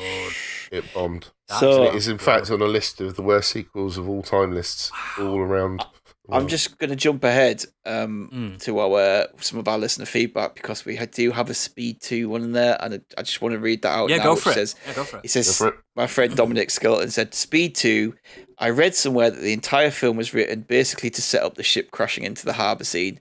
That explains a lot. In fact, a quarter of the budget was spent on that scene alone. Yeah. Sounds like they had this idea and just went, we'll just try and figure out some kind of plot around it. You can just picture like Keanu Reeves getting down. Oh, no script for Speed 2. Reading it, going, no, forget that. Forget that. It's on a ship. It's not fast. It might be in the water. It might go fast in the water. But it doesn't give that impression of speed. It's just... Would you all like to hazard a guess at the Rotten Tomatoes score for this? Oh, 12%. 30? I know this. 30%? 12 from Stig. What was that, Oodles? 30? 30. Biggie? I know what it is. Oh, you know what it is? 4%. Oh, jeez, Louise. With an pepper audience cheese. score of 16%. That's What's low. that compared to the first? Well, the first is good, Have a surely. quick look. Yeah, I was looking on Letterboxd then just to see what it's like, and a lot of people I follow, my friends on there, are just like 1 stars, and the top rated comment is, "Why does this film exist?" So I think this must be the greatest fall from grace. So the audience score for the original Speed, 1994, is 76%. The critical score is 94%. Ooh, Speed's good. It's really good. Yeah. But and this is just aside from everything else, but when you look on Rotten Tomatoes, it says you also might like, if you like this film, kind of section where it links films together. Entrapment. Yeah, good. I like that film. Eight-Legged Freaks. I've never watched that. And Lost in Space. No, don't watch that. Don't watch that. Don't watch it. Danger. Don't watch it. Don't watch Yeah. And in fact, the fact that Annie, the character, has obviously appeared now in 2 places where there's been this complete crazy Mate, look at deranged John villain. McClane. He's done it 5 Right, yeah, times. right, yeah. So it's a coincidence that she happens to be there twice. But also in this movie is the wonderful Glenn Plummer, who's the black guy who has his car stolen in Speed 1. He appears in this movie, right? He turns up. When he sees the ship careering through the dock, he goes, "Oh my God, I've just bought a condo here." Oh. And then he's in a boat travelling towards that. Jason Patric has to jump on that little speedboat to try and capture William Dafoe. And he turns around and he says, "Give me one good reason why I should help you." Jason Patric says, "Because I'll push you off the boat." And the guy says, "That's a good enough reason." I mean, it is the a good enough script reason. It's just awful. It is so bad. Oh my God! It's got a lower score than Son of the Mask. There's I've another never one. watched that. I've never There's watched another one. that. What the fuck were they thinking? So, Biggie, to sum That it is up, awful. with Speed 2, Cruise Control, what were they thinking? Cash grab? What were they thinking? Absolutely. Absolutely. Excellent. So, guys, cast your minds back to 2009. Ooh, that was a long time ago. There's been a lot of beer go through this The head. top 2 selling movies in 2009 are Harry Potter and the Half-Blood Prince and Ice Age: Dawn of Dinosaurs. That's a depressing year. NASA launches the final space shuttle mission to the Hubble telescope. Mhm. In May, Barack Obama is inaugurated as the 44th President of the United States. Mhm. Michael Jackson dies in strange circumstances and brings worldwide outpouring of grief. And also, and this has been swept under the rug, EA, Electronic Arts, did probably the worst PR fumble in history that people like to forget, but I never did. Think of this. The Godfather 2 game is being released. So the PR team thought, got a good idea. I'll read this to you. A classic PR move is to send something to the media that is related to the game that you are promoting. Perhaps it is a letter written from the game's protagonist or a replica item from the game, recreated for a realistic effect. Can anyone remember what EA sent in the PR press think I have. kits? Oh, it didn't send a 2009? horse's head. Did it send like a Nope. replica horse's So head? EA thought it decided was. that they wanted to send the media an item from The Godfather 2, specifically brass knuckles. It was quickly discovered that sending out these items was illegal in many US states, including California, where EA is based. A further dilemma occurred when EA sent a message around to the media asking them to send back the brass knuckles, having realised their significant error. However, and full points if you have already spotted the problem, if the media were to send them back, they would be breaking the law by shipping weapons to California. Yeah. So it was very messy and not a good look for EA, and a lot of people say they have not bounced back since then. No. What were EA thinking? That was part of a weird time for EA because their marketing team, I think they were all huffing glue or something like that because there was do you remember the Your Mom Hates Dead Space Yes. ad campaign? Yes. Where they basically just played some of the most violent death sequences from Dead Space that's 1 and right. 2 Yep. to a load of not middle-aged women who were outwardly not gamers. Like they'd said, we do not play video games, we do not like video games. So they said, what do you think of this? Yeah. Yeah. It's like, oh no, that's horrible, that's vile, that's disgusting. And that became the marketing campaign where they took all the spicy things. Absolutely. It's just like, and gamers around the world went, what are you doing? Yeah, stop it. Stop doing this. So the PR team thought we need to do something better than this. Do you remember the game Dante's Inferno? Yes. So, the PR campaign for Dante's Inferno was, how much of a sinner are you? So at E3, they had a competition to win a trip with two sexy, what they used to refer to as booth babes. That's not my words, that's their words. No, that's what they were established. That's what they were just called. Yes. Yeah. And all expenses paid, night out with these two booth babes to strip clubs and all this stuff, all this sin. There was a little caveat at the bottom of the competition. We do not endorse any sexual nature or alcohol in this campaign. So, another PR blunder. So, basically what it was a photo op with two booth babes pretending that you were in a nightclub and a strip club and stuff, but they all had like cans of Coca-Cola and stuff like that because they weren't allowed alcohol. Yeah. Basically, what I wanted to discuss were the PR blunders that EA have done throughout their history. God, we don't have enough time. We don't. I was going to say, they also shit to do. I've got to get this edited. We'll be here for days. They did a PR stunt with Diego Maradona. Meet Diego Maradona. He never turned up. He was drunk and on cocaine somewhere. Surprising. They also did an Army of Two competition where pose with your best rifles and things like that and send us in. Yeah, they've done that a few times. Like pose with your guns and. There was also one for I can't remember. I didn't write it down. A game with a game about animal killing and showing your best hunts and stuff like this. They are the worst PR team in history. So much to the fact that they've destroyed any chances they have with Star Wars and things like that. The main thing I want to discuss is Star Wars Battlefront 2, the recent release. What were they thinking? I'll tell you what they were thinking in the boardroom. Here, John, we've got Star Wars license. Battlefront 1 was a hit. Battlefront 2, how can we make more fucking money? I know. Most of the game is locked behind loot boxes. Because of this company, the law has changed now because of this company. What were they thinking? It's impressive when a company fucks up so much that governments take action. Yes. The things in this world that are slower than Speed 2. Yeah. Governments. Yeah. Only marginally faster than glaciers. And yet they mobilise on loot boxes because of Battlefront 2. It's incredible. It's one of the funniest things ever. I remember, I think, when I was listening to TCGS, I think Dave said something like, do you reckon that one of them just got done over by, like, loot boxes, just like, I'm fucking going to have to do something about this? Yeah, probably. Because, like, the PR with all this, like, that's EA's. People always say, "Oh, EA are bad and stuff like that." But the PR and the obviously the corporate side to that company, they're just absolute crackers. It's as if they don't know what made them a success in the first place. Do you know what I mean? Like you think back to how football games were back then, and this is not just before online. They had online elements to these games already, and they had a full-fledged like football game, FIFA and stuff like that, and it was brilliant. And then something just fucking happened that snapped, and it just went crazy.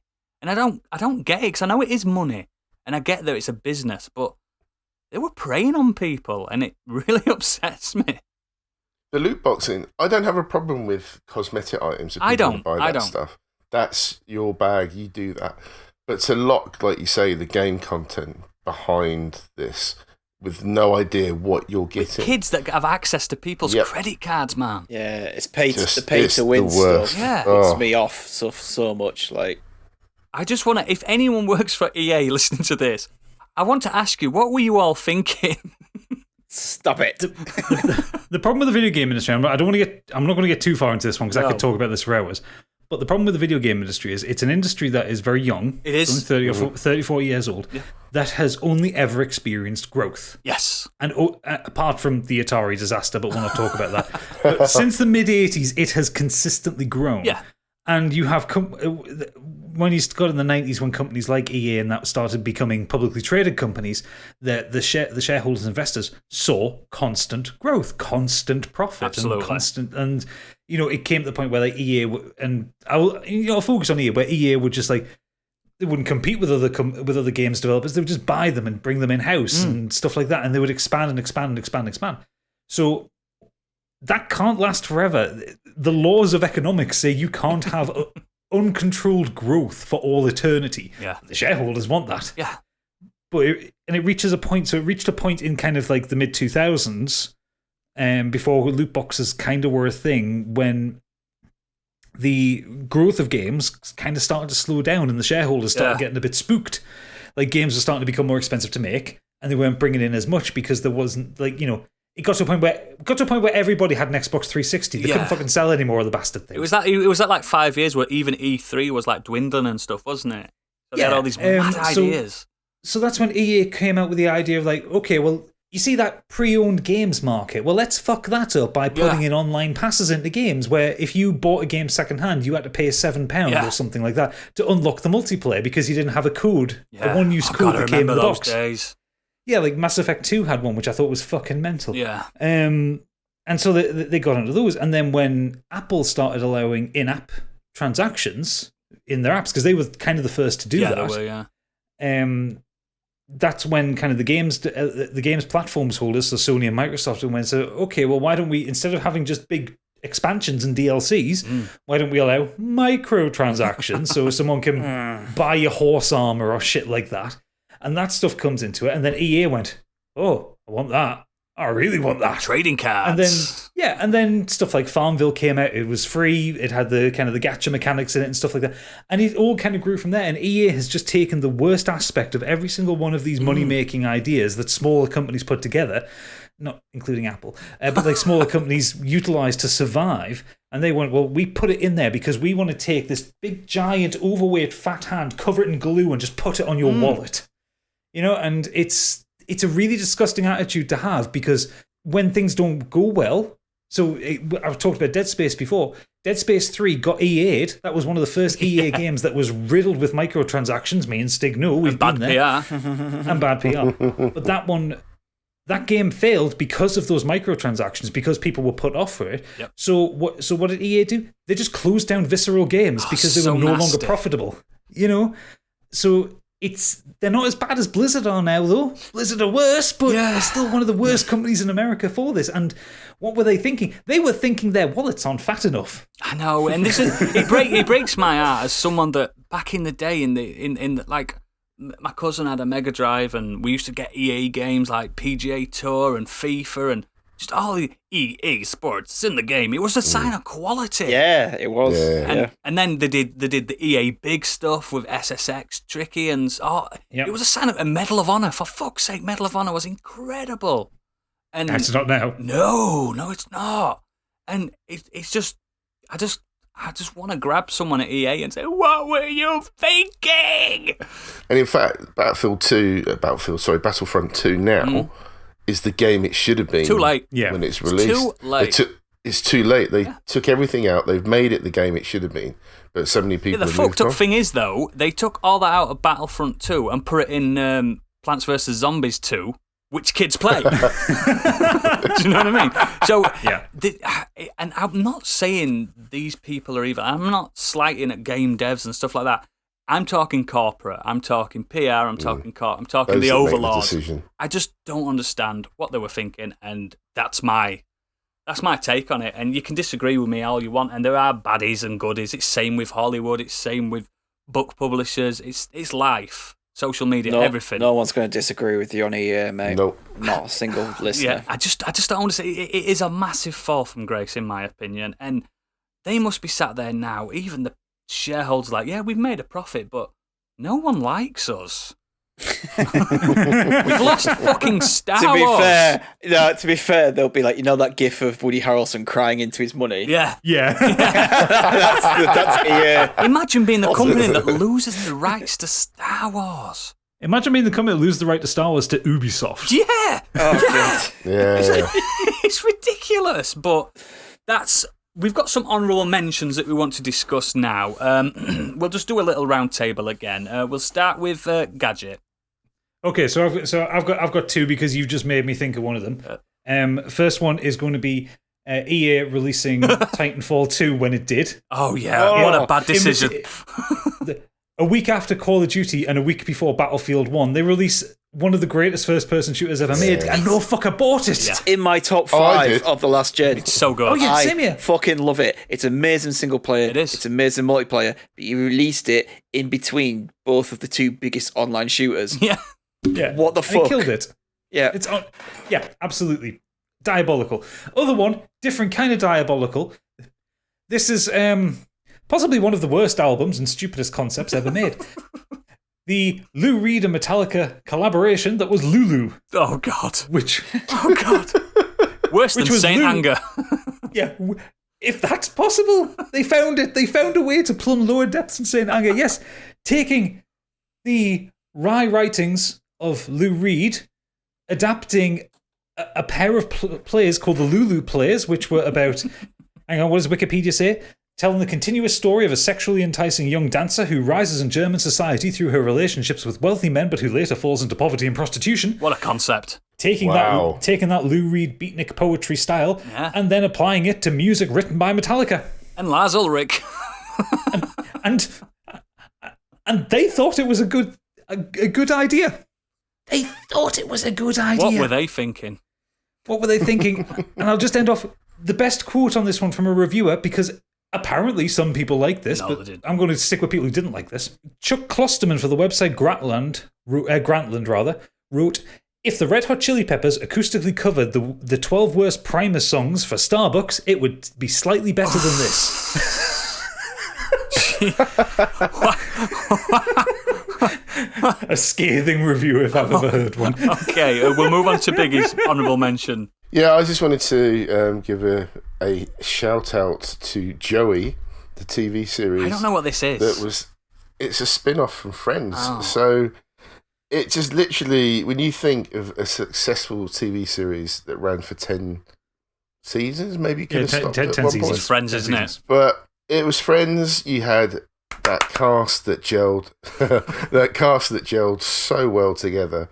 You remove all of them and leave one. The worst one. The worst friend. Well, no, you see, I actually like him. I like Joey. I was a big fan of him in the show. But then you remove what made him funny in the show, surround him with people that are great actors but just don't click, and you just have a really poor TV How did they write into the fact that he weren't friends with friends anymore? I don't know people's names in Friends. He moved to Hollywood. He moved to Hollywood. Oh, did he? Yeah. I've never really watched Friends. I was more of a Frasier guy. None of them make an appearance, considering he was friends with them for 10 years. Yeah, let's just not talk to him. It's just awful. I mean, it might have the odd laugh here and there, but it's situational. Is it still going on, this show? No, it stopped midway through the second series. Oh, wow. Still going on. It would be like... I don't know. You'd be like a 20s... Friends ended in 2004. Hey, I've seen like 3 Friends episodes. I know, but Jesus, imagine that. It was destined for failure. As soon as I heard about this, I knew it wasn't going to work. I think Frasier might be the only one that's spun off from something where he's actually done really well. Yeah. Sorry, that's giving me one more. What are they thinking? Go on. They're resurrecting Frasier. What the fuck are they thinking? It's got none of the original actors in, apart from Kelsey Grammer. Oh, they do this all the time. No. You can't have Frasier without having Martin. No, you can't. You can't, you're right. The other one that made me think that when Oodles was talking about the EA campaign was, do you guys remember, I think it was Resident Evil, I'm going to say either 6 or 7 when that was released.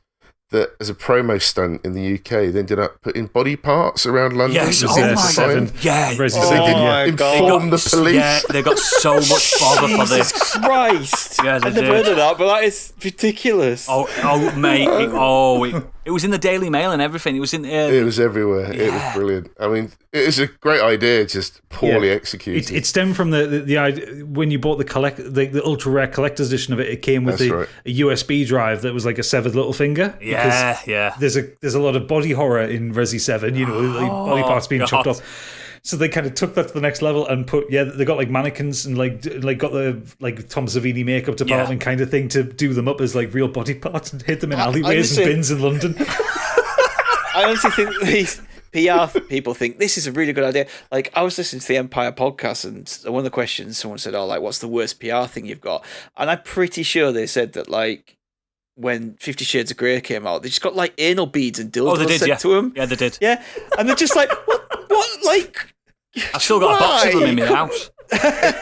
The Commodore Amiga game, The Last Ninja. Yeah. I think it was Last Ninja 2, came with a shuriken. Yeah. It was made out of metal. It's illegal. We threw it in my mate's tree thing at the back of his garden, and we lost it. We couldn't find it. It was stuck in a tree somewhere. Someone picked that up. Like that episode, Biggie and his mates on that episode of South Park, yeah, with Buzz. So I've got two honourable mentions before we move on to Stig, because Stig's probably got some lovely ones. I've got Jaws for the Revenge. So just a brief synopsis on this one. The Revenge. Yeah, so like the shark is like, you killed my mum. So the brief synopsis is Chief Brody's widow believes that her family is deliberately being targeted by another shark in search of revenge. The movie has a 0% on Rotten Tomatoes. 0%? Wow. And a 15% Metacritic. And the only positive review states that they couldn't give it a 0 out of 10 due to the movie only having an 89-minute runtime. Alarmingly, this movie grossed $51 million, and the original movie had a worldwide box office of $500 million, so there's a massive difference. Amazingly, in Jaws, they repeatedly mentioned sharks do not take things personally, but it appears they were wrong. Do you want to know who stars in that? Michael Caine. Sir Michael Caine. Michael Caine. Yeah. Is in that film. And Mark Kermode tells a brilliant story where he thinks that Michael Caine opened up the script. It said, "We open in Barbados," or whatever it is, and he just went, "Yep." I'm off on holiday. Yep. He saw that it was in Barbados and he went, "Yep." Yeah, absolutely. And my other honourable mention is another PR stunt with the Dark Souls Hot Wings challenge. Oh, Can you remember that one? I remember that one, yeah. That's when what was that? Basically, because Namco is it Bandai Namco or Namco Bandai? I always get them mixed up. But Namco Bandai. Those guys, they thought, let's jump on the fact that this game is hard. And what's harder than a Hot Wings challenge? And it just went down badly. So yeah, it was at a very small restaurant in London. It was only on for one day. You try went this down. Blacktown chicken. Yeah. Yeah. There was like 12 wings of increasing. It was basically just doing hot ones. Yeah, hot ones. And if you managed to get through it, you got a limited edition Dark Souls t-shirt, which probably would have been one of those fucking Fruit of the Loom or Gildan ones that shrink as soon as you wash them. You think the people that like failed it, they just walked out and they're like, "You die." Yeah, probably. So we'll move finally on to Stig with his honourable mentions. I mean, I could rant all night about what the fuck we're thinking in the world of wrestling. Oh, I bet. Fuck me, Triple they've done H some and Stephanie McMahon getting married. I mean, there's worse with Triple H. I know there is. If you've never heard of Katie Vick, just read up about Katie Vick. Oh my God. I won't go into too much details, but it's probably one of the worst things they've ever done in the WWE. Like, it is bad. But like the one for you had, like, I think the biggest one that I hate so much is Goldberg. In WCW, the guy ran for he beat 173 opponents without losing. Off camera. He was off street. Yeah, there was a lot of off camera stuff that you don't know about, but a lot he's telling, like, this guy was like built up as being like the monster, and he just plowed through people. He was a big guy, like. Oh yeah, he was amazing. Like, his character was great. Yeah, I like Goldberg. I mean, yeah, and he's the way they finally defeated him was that someone Scott Hall jumped out with a taser, which didn't even look like a taser. It looked just like a piece of plastic, black metal with like something strapped to it. Like tasered him, and then he got powerbombed and lost. And it was just like the worst fucking end to this massive streak that built up over years. And it was just like the storytelling that is just fucking awful. Yeah. But like I said, I could go on for ages with wrestling. It looks to me like Gadget's looking at the Katie Vick storyline. Yeah, I've the man is I'm shook. gonna leave this context free for the listeners, but I have just seen the picture of Kane at a funeral wearing his mask, a red T-shirt, it's blue not Kane jeans, as well. It's Triple H dressed as Kane. Yeah. Standing over an open casket of a woman that doesn't exist. Just it is fucking horrendous. It gets brought up as like one of the worst things I've ever done. Just like, what the fuck were you thinking doing that? Anyway, one of my other big ones. And there's an enema scene. Yeah. Oh yeah. One of my other ones, which I think is a travesty, is the treatment of Deadpool in Wolverine's Origins. Oh wow. Yes. Yeah. Let's close his mouth for one. Yeah, like let's have a character. Like they teased. Oh, like Wade Wilson's in this. Oh, brilliant! Yeah. And at the beginning of the film, He is Wade Wilson. it's Wade Wilson, and he's snapping back at Wolverine. He's giving it the whole back chat and stuff, and it's like the teasing his character, and it's like, and we get Ryan Reynolds. It's Ryan Reynolds again. Yeah. Yeah. But we get to see kind of a little bit what Ryan Reynolds could do with that character. Then when he's brought back later in the film, he's muted. He's They've Cyclops. sewn his mouth shut. He doesn't look like Deadpool. They've got rid of his No costume. famous costume. He doesn't break the fourth wall. He's got blades coming out of his arms. He's got Blades coming out of his arms. Basically, instead of what is that? They're too long for his arms. Yeah, he can't bend his elbows. He can't bend. What the fuck is this? Instead of having swords, he's got blades coming out of his arms. I hate that bit and he's so they bad. basically made him like the bad version of Wolverine, except for some reason now he shoots lasers out of his Because eyes. he got it from Cyclops. Oh, It's Well, like wasn't the whole thing that So much. Wolverine was Weapon X and that version of Deadpool's Weapon 11 or something? Yeah. oh yeah, And they called him the Deadpool because it was a pool of all the mutants' powers. Fuck's Yeah, sake. and they Stupid. teased right at the end, don't they? Like he had Still his head alive. chopped off, and he's still alive because he's Deadpool, and obviously But Deadpool. canonically, Deadpool, the good Deadpool, killed him now. Yes. Canonically. So I'm so happy that they finally got to redo Deadpool and Ryan Reynolds because he clearly realised, He's perfect for that. like, he loves the character. So I just don't understand why he went. I mean, I think it's probably because he didn't have the pull Yeah. then yeah. that he does now. Well, And he's can't- still Van Wilder back then, wasn't he? yeah, Like, and he's kind of like, oh, I get to play Deadpool, cool. And And the then they Green went, And the Green "This is it." Lantern. Yeah. And they went, and this is, oh, there's another one. Yeah, but then says, oh, I get to play Deadpool, and then reads it and goes, fuck's sake. Now he's finally is Deadpool, the proper Deadpool. Yeah. He's gone back and killed that character and said, that was shit. Green Lantern was shit. And he blows a kiss to Wolverine.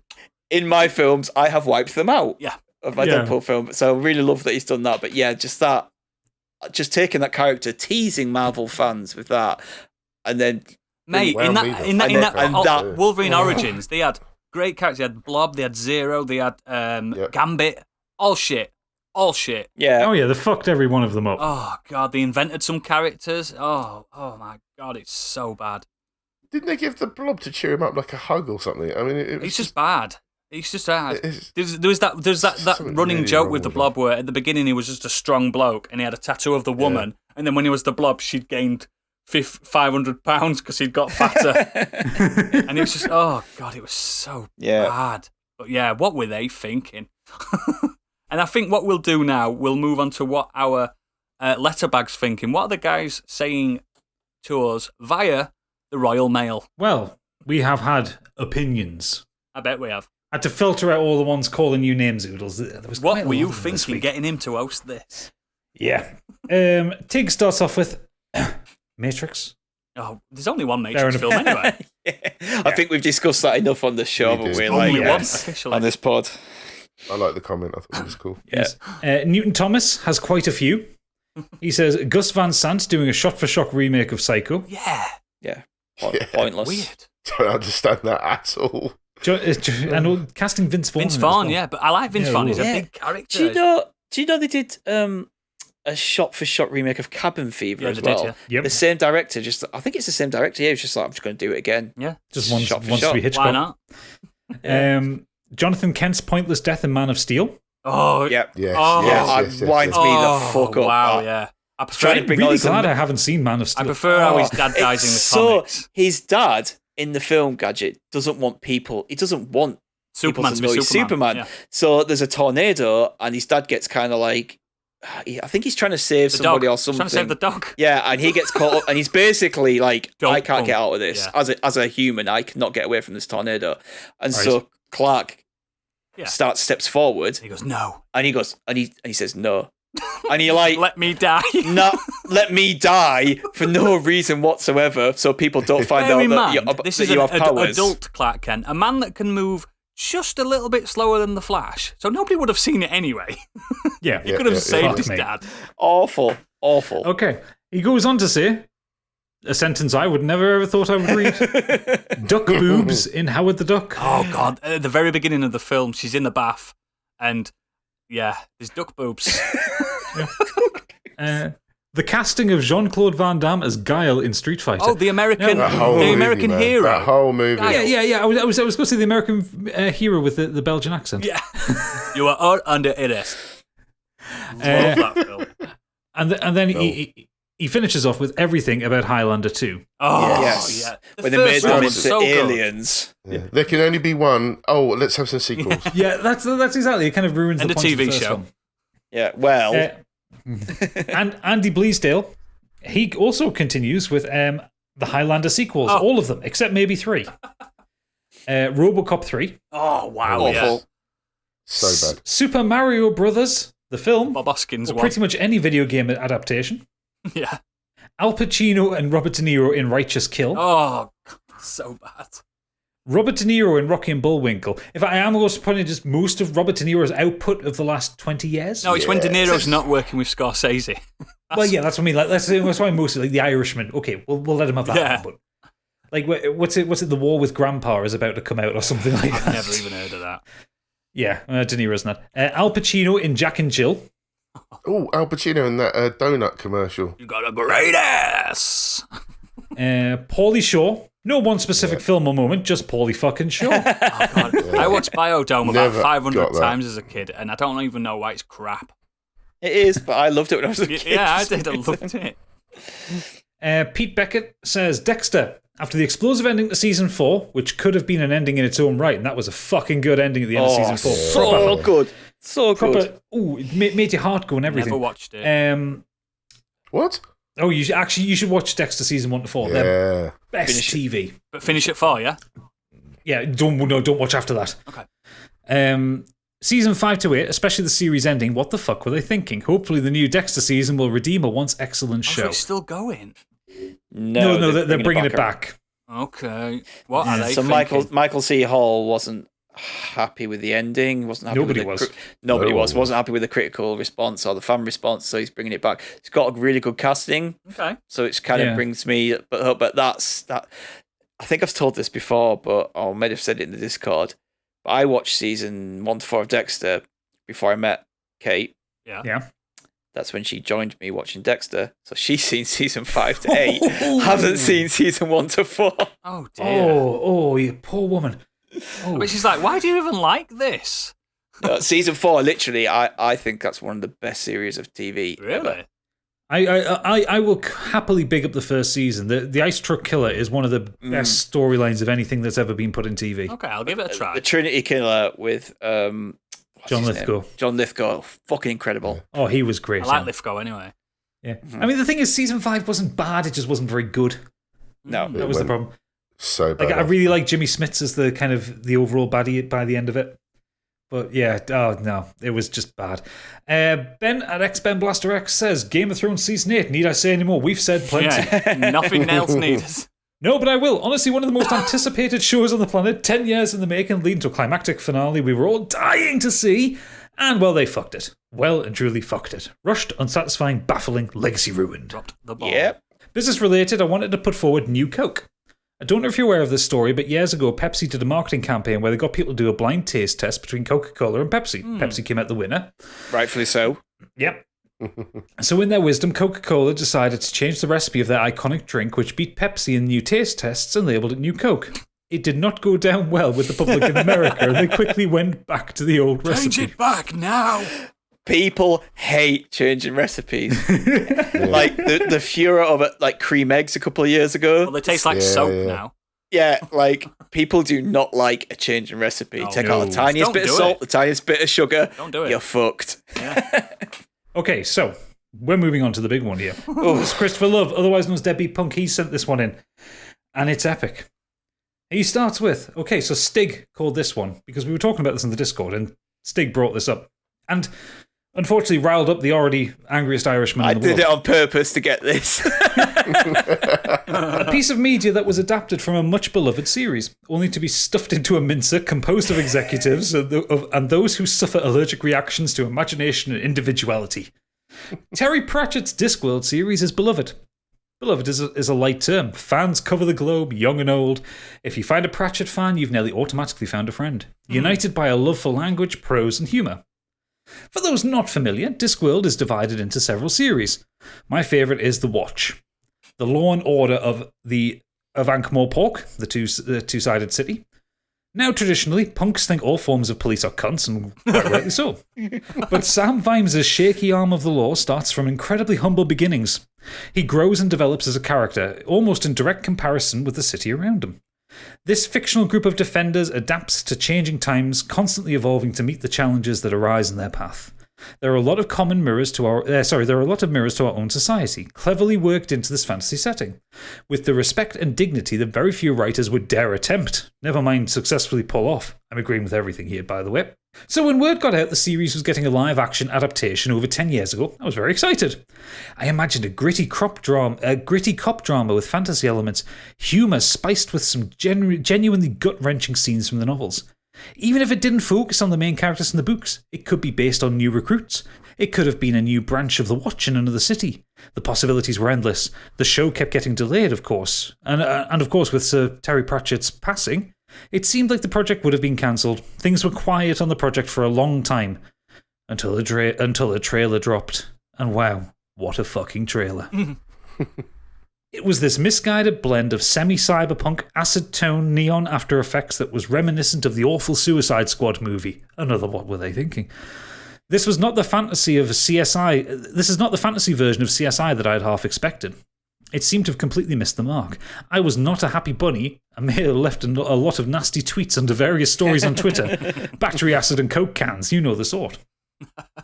I had forgotten about this write-off until recently. I downloaded the series, albeit through a strange means. It wasn't streaming on any UK services, which isn't common. It wasn't even available on Pirate Pay or similar locations, which was odd. I had to jam up my security and VPN membership to use a Russian-based sharing website to find the series, which should have been a warning sign. Absolute punk. He is a punk. So he's a proper punk. So we will begin with Vimes as the main character and introduction to the show. Vimes is a fantastic character, a personal hero. He was a wash-up in the original Guards, yet conquers his demons to become a truly magnificent defender of the downtrodden. Although he still has flaws, he's a good man, and although his moral compass may waver, it always points true when it matters. The Vimes in the TV show is a weak carbon copy of Captain Jack Sparrow with a mumbling shtick. That's pretty much it. If I ever bump into Richard Dormer prancing around the fields of Northern Ireland, he's getting slapped so hard he'll require a colostomy bag for the remainder of his days. In the same episode, we're introduced to Lady Sybil, a beautiful spirit that cares for dragons that are seen as little more than combustible vermin in the novels.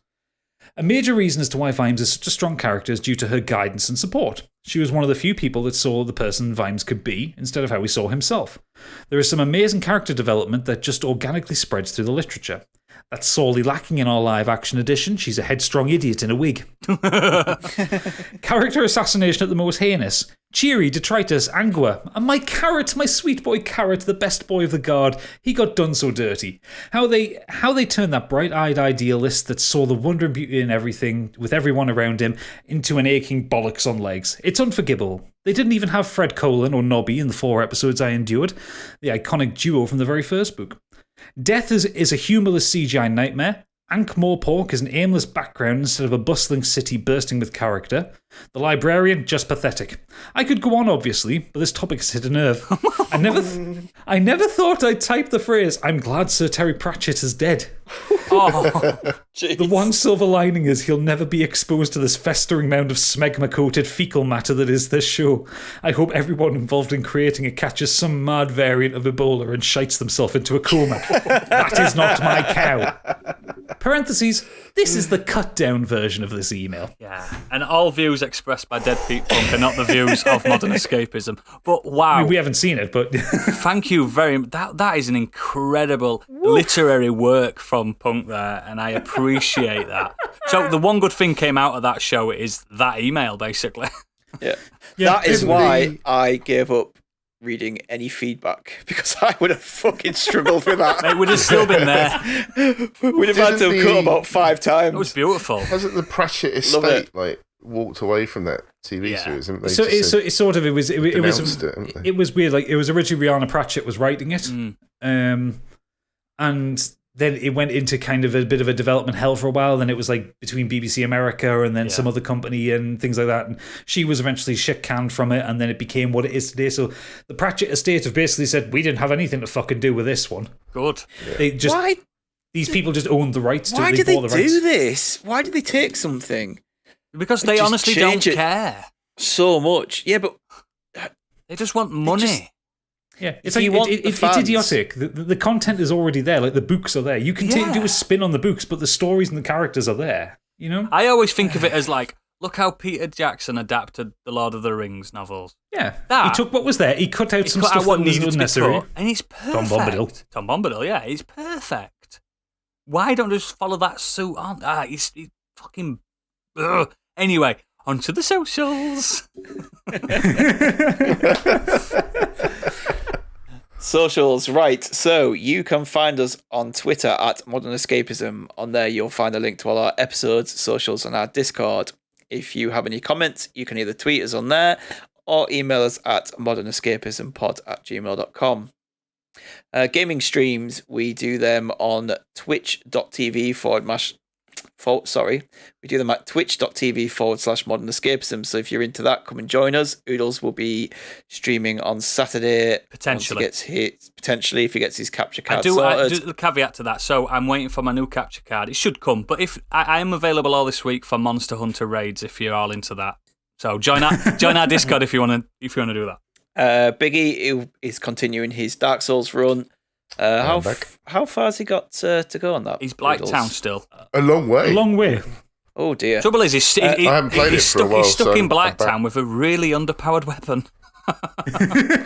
And he has to fight his way back up or fight his way down. He's basically as far away from upgrading as he can be. Yeah. So I'm playing it tomorrow, which is obviously last Monday when you hear this. So I'll be back. If I was Biggie, I'd honestly search Blacktown. There is a weapon there that can help you. That's all I'm going to say.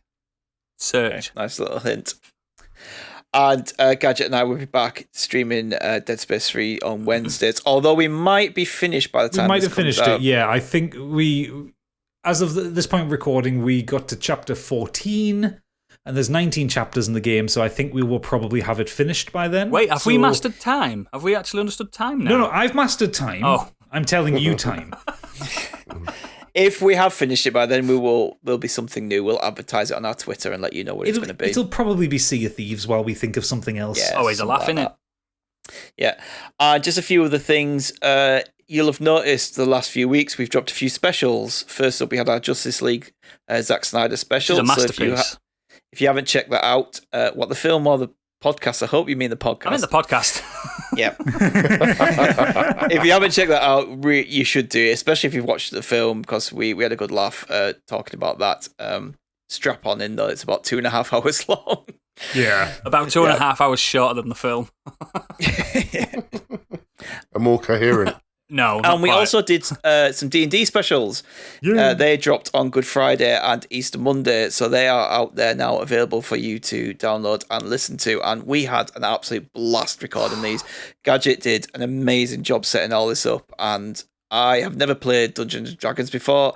None of us have, and we got right into the spirit of it, and we had a great time. I want if someone can write in and tell me how to roll dice, I'd really appreciate it. I want everyone listening to this to appreciate the work that Gadget put into this. That man literally bought us all beautiful, lavish dice.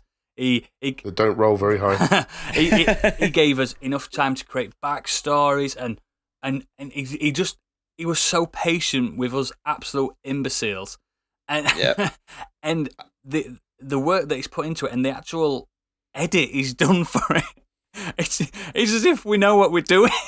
It would have been an hour shorter if it wasn't for us, me and Stig, not knowing. So I just wanted to do something. Go on, I will say my favourite part of the final product is at the very beginning of episode 1, when I'm describing Theston and Biggie and Stig are walking in, and then I say, you know, what do you do? And the two of you sit there for about 10 seconds and say nothing. I say, this is where you role play. I just want anyone listening to this to absolutely, if you're not into D&D, I'm not into D&D. I mean, I am now, but just listen to it as a story in itself, as a concept for a podcast that us four have endured. We spent nearly 5 hours doing that evening. It was 5 hours worth of recording, and I've spent about 14 hours in the edit. I just want you to appreciate what that man has done. For you guys. I started eating during that podcast. He's done this as well. He's done this for free, so appreciate it. If you don't even listen to it, just give him some love. I think you should listen to it, though, even if you're not into D&D, because it's a good laugh. It's so good. It's split into 2 parts, and I think we got more into it as we went along, isn't it? When we started to realise how to do things, how to do that. It's like, I had a really good time doing it. It starts off a little shaky. The first fight that you get into takes a very long time. But it's always action, and it's always happening, and it's always moving forward. And by kind of the start of the second part, you're well into it. You're understanding. Well, the audio in itself paints a beautiful picture of the world and what's going on. Even though I was there and I was playing, and we were just looking at a bloody 2D map, I felt like I was there, and I felt like I've had this mission. I mean, I haven't got the funds that I was awarded on that mission. But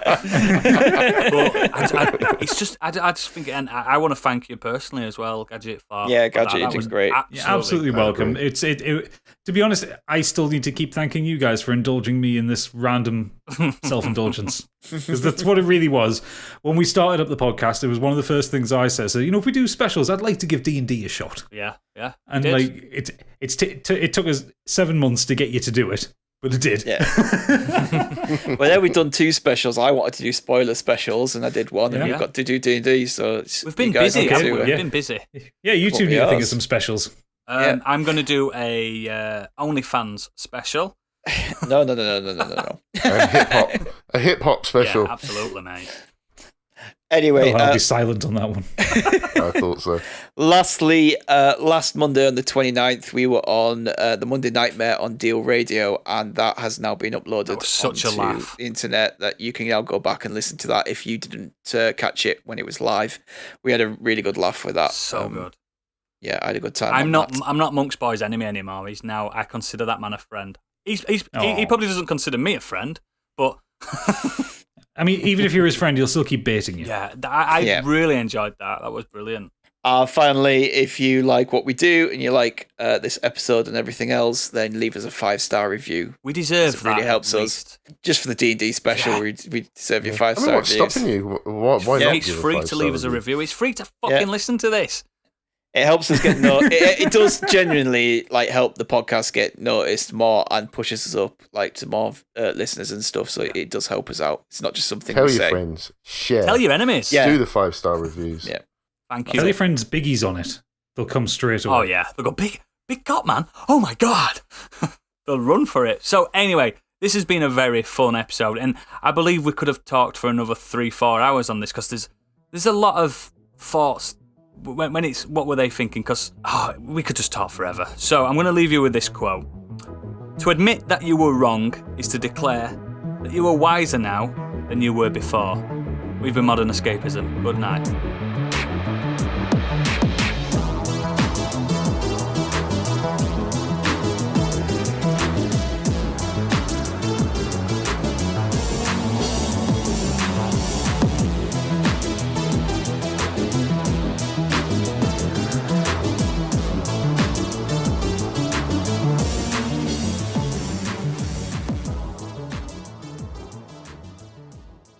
Or is it that maybe she just got one of those got you one of those Jurgen Klopp key rings that look like Harold Shipman? They're so incredible. It does, doesn't it? I've seen him before. It's crazy. It's so incredible. Harold Shipman, lest we forget. That is not Secret Sound. No, it's not. No, it's not. Oh my God. It's an Easter egg completely devoid of context. She's going, Harold Shipman, lest we forget. What was he thinking? What was he thinking? What was he thinking? What was he thinking?